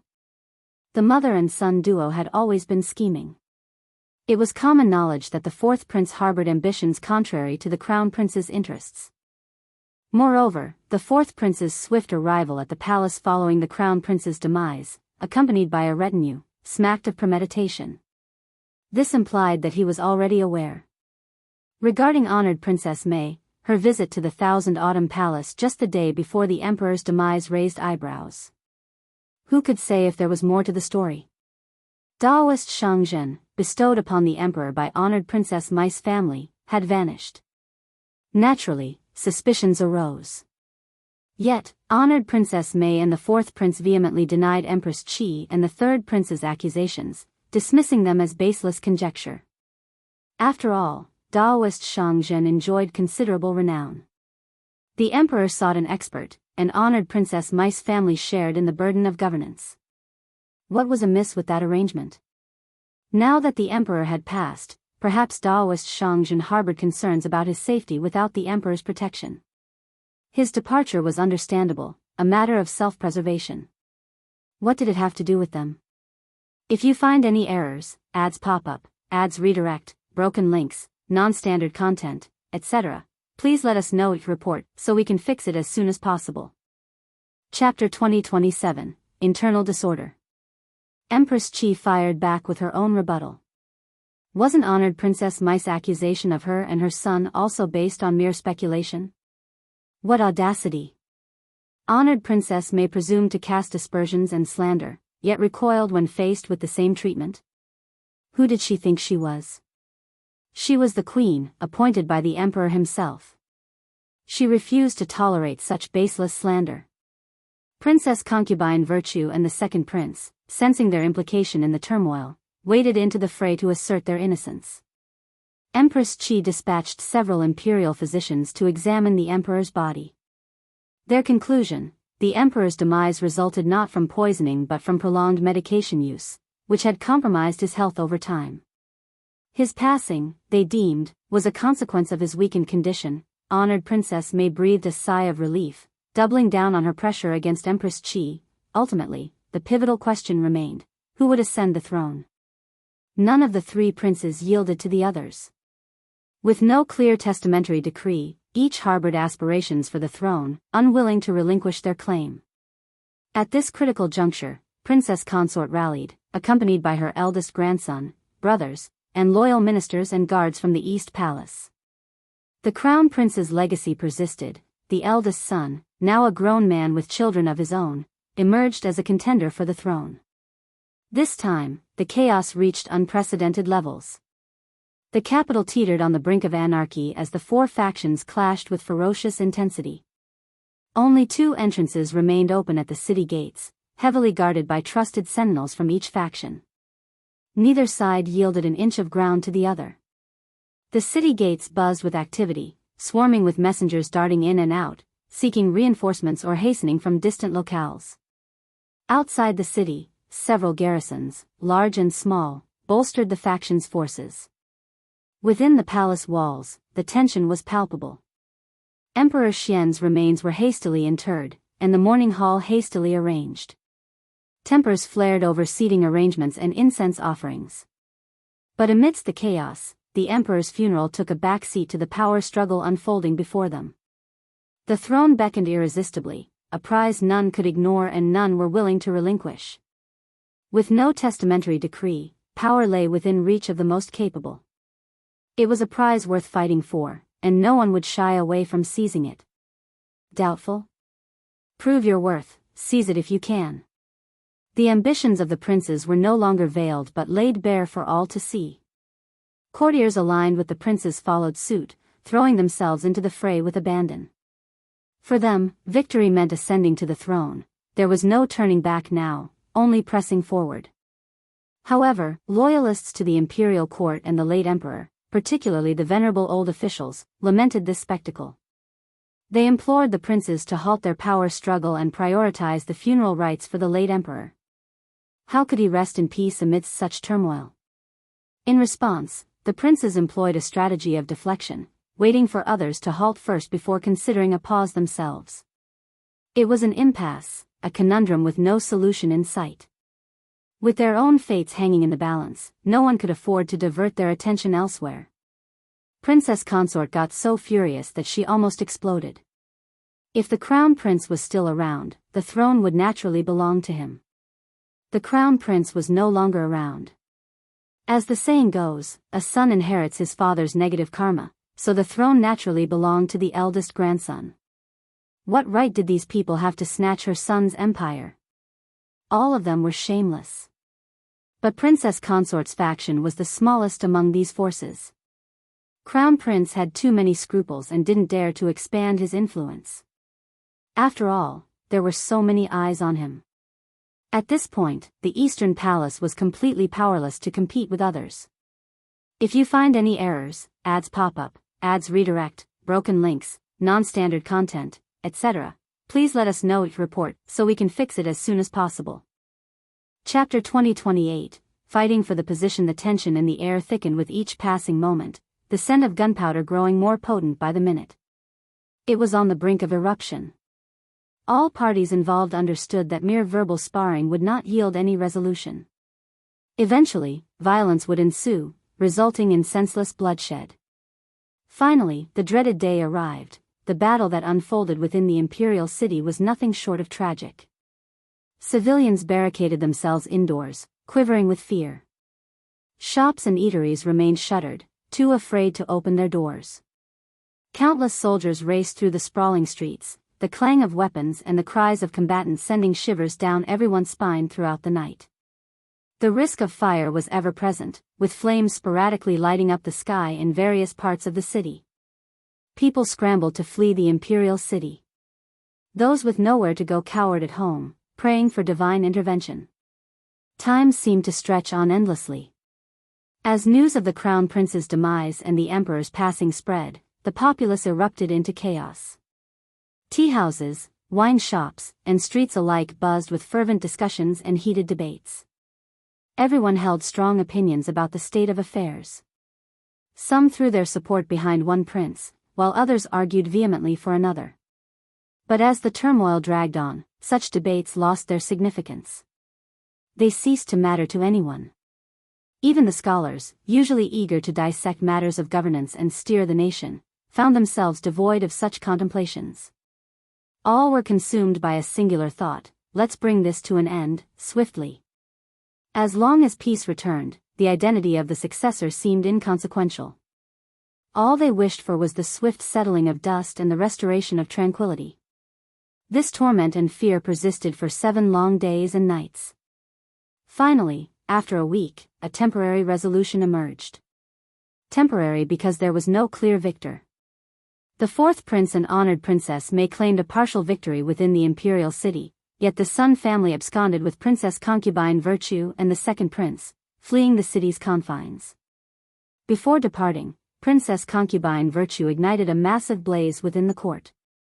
General Sun, in a ruthless maneuver, ordered arson near the city gates, leaving behind a trail of sabotage and potential assassinations. Caught in the wake of the Sun family's brutality, the 4th prince and honored princess May found themselves in dire straits. Amidst their panic, the 3rd prince led a band of loyalists out of the imperial city. But Empress Qi chose to remain, sacrificing her safety to serve as a diversion. Honored Princess May and the 4th prince remained oblivious to the 3rd prince's escape, a consequence of Empress Qi's cunning. By the time they caught wind of it, he had already put considerable distance between them. Fearing a potential trap, the 4th prince hesitated to dispatch pursuers. Nevertheless, Empress Qi remained within their grasp. As for the 2nd prince and Princess Concubine Virtue, lacking the legitimacy of the queen or rightful heir, they held little sway. Once the dust settled, troops could be deployed to quash any rebellion they might foment. Similarly, Princess Consort's family fell under the 4th prince's control. With the crown prince's demise, the East Palace became untenable for them. Consequently, the fourth prince ordered Princess Consort and her kin relocated to the northern palace compound. Tragically, all three of the crown prince's sons, including the eldest grandson, perished in the prior skirmishes. Only a handful of crown prince's grandsons survived, deemed inconsequential and thus spared. Devastated, Princess Consort capitulated. Initially resistant to vacate the East Palace, she ultimately lacked the resolve to end her life alongside her family. If you find any errors, ads pop up, ads redirect, broken links, non-standard content, etc., please let us know each report so we can fix it as soon as possible. Chapter 2029, 3 Emperors of a Country. Princess Consort's spirit was too battered to entertain thoughts of suicide, yet she couldn't shake off her resentment. Eventually, she begrudgingly relocated to the desolate confines of the North Court Palace. As for her simmering animosity, the fourth prince and honored Princess May remained indifferent. General Sun's lingering operatives continued to wreak havoc. Night after night, fires erupted, assassinations claimed lives, and ambushes unfolded, leaving the fourth prince seething with rage and frustration. His loyalists, too, were stretched thin. Within the palace walls, Empress Qi persistently stirred up trouble for honored Princess May. Empress Qi wielded considerable influence over the intermediate palace. Since the late emperor hadn't stripped her of her title, she remained the legitimate empress. Regardless of which prince ascended the throne, she'd retain her status as Empress Dowager. No prince dared to defy filial piety. Especially the fourth prince, who, despite securing the capital, lacked a legitimate claim. His authority was earned through contentious battles with his siblings. While they could overlook his methods during the struggle, they couldn't ignore the need for diplomacy in the aftermath. Otherwise, his reign would lack all semblance of dignity. Empress Qi and her son were untouchable for now. Not only was the fourth prince hesitant to act, but he also felt compelled to ensure Empress Qi's well-being. Her safety was paramount, any harm befalling her would be difficult for him to justify. Empress Qi recognized this vulnerability and exploited it fully in her clashes with honored Princess May. Bearing her resentment like a heavy burden, honored Princess May found herself repeatedly tested, her frustration growing with each passing confrontation. Yet, she dared not lay a finger on Empress Qi. Inside and outside the palace, both honored Princess May and the fourth prince were equally drained. It took the fourth prince more than half a month to stabilize the situation finally. He instructed the imperial astronomers to select the most opportune date for his ascension to the throne and the proclamation of a new era. Following this, he arranged for the construction of a mourning hall and summoned civil and military officials, along with relatives, to pay their respects. Once the former emperor was laid to rest, preparations for the inauguration ceremony commenced. The event had to be vibrant, celebratory, and filled with auspiciousness, a beacon of hope to dispel the recent shadows of misfortune. With unwavering confidence and vigor, the fourth prince stood as the unrivaled master of the Ying family. No contender could match his strength or determination now. He felt a surge of relief at his swift decision-making. Throughout history, fortune favored those who dared to venture into perilous territories. This truth had been reaffirmed once again. Had he hesitated to eliminate the crown prince, he wouldn't have seized the reins of power today. However, what caught the fourth prince off guard was the clandestine departure of the second prince, Princess Concubine Virtue, and their entourage, escorted by General Sun to Xiangyang City in Hubei Prefecture. While he busied himself extinguishing fires and managing the aftermath in the capital, they had slipped away unnoticed. To compound matters, the second prince had usurped the throne ahead of him, altering the era's name to one that cast him as a regicide and patricide. He had circulated a bounty, calling upon officials worldwide to suppress him and avenge the former emperor. Following suit, the third prince ascended the throne in Jinan, leveling similar accusations against the fourth prince. Upon receiving this distressing news, the fourth prince and honored Princess May were incensed and revolted. It was akin to having a live fly forced down their throats. Assuming victory with the capital under his control, he had presumed the second and third princes would scurry away like frightened strays, destined to be captured eventually. Their audacious maneuver blindsided him. Regret gnawed at the fourth prince's conscience, his insides churning with remorse. Had he possessed foreknowledge, he would have promptly expelled them and claimed the throne. Who could have anticipated their brazenness? Disregarding the auspicious date, the fourth prince hastily crowned himself emperor. If you find any errors, ads pop up, ads redirect, broken links, non-standard content, etc., please let us know, report, so we can fix it as soon as possible.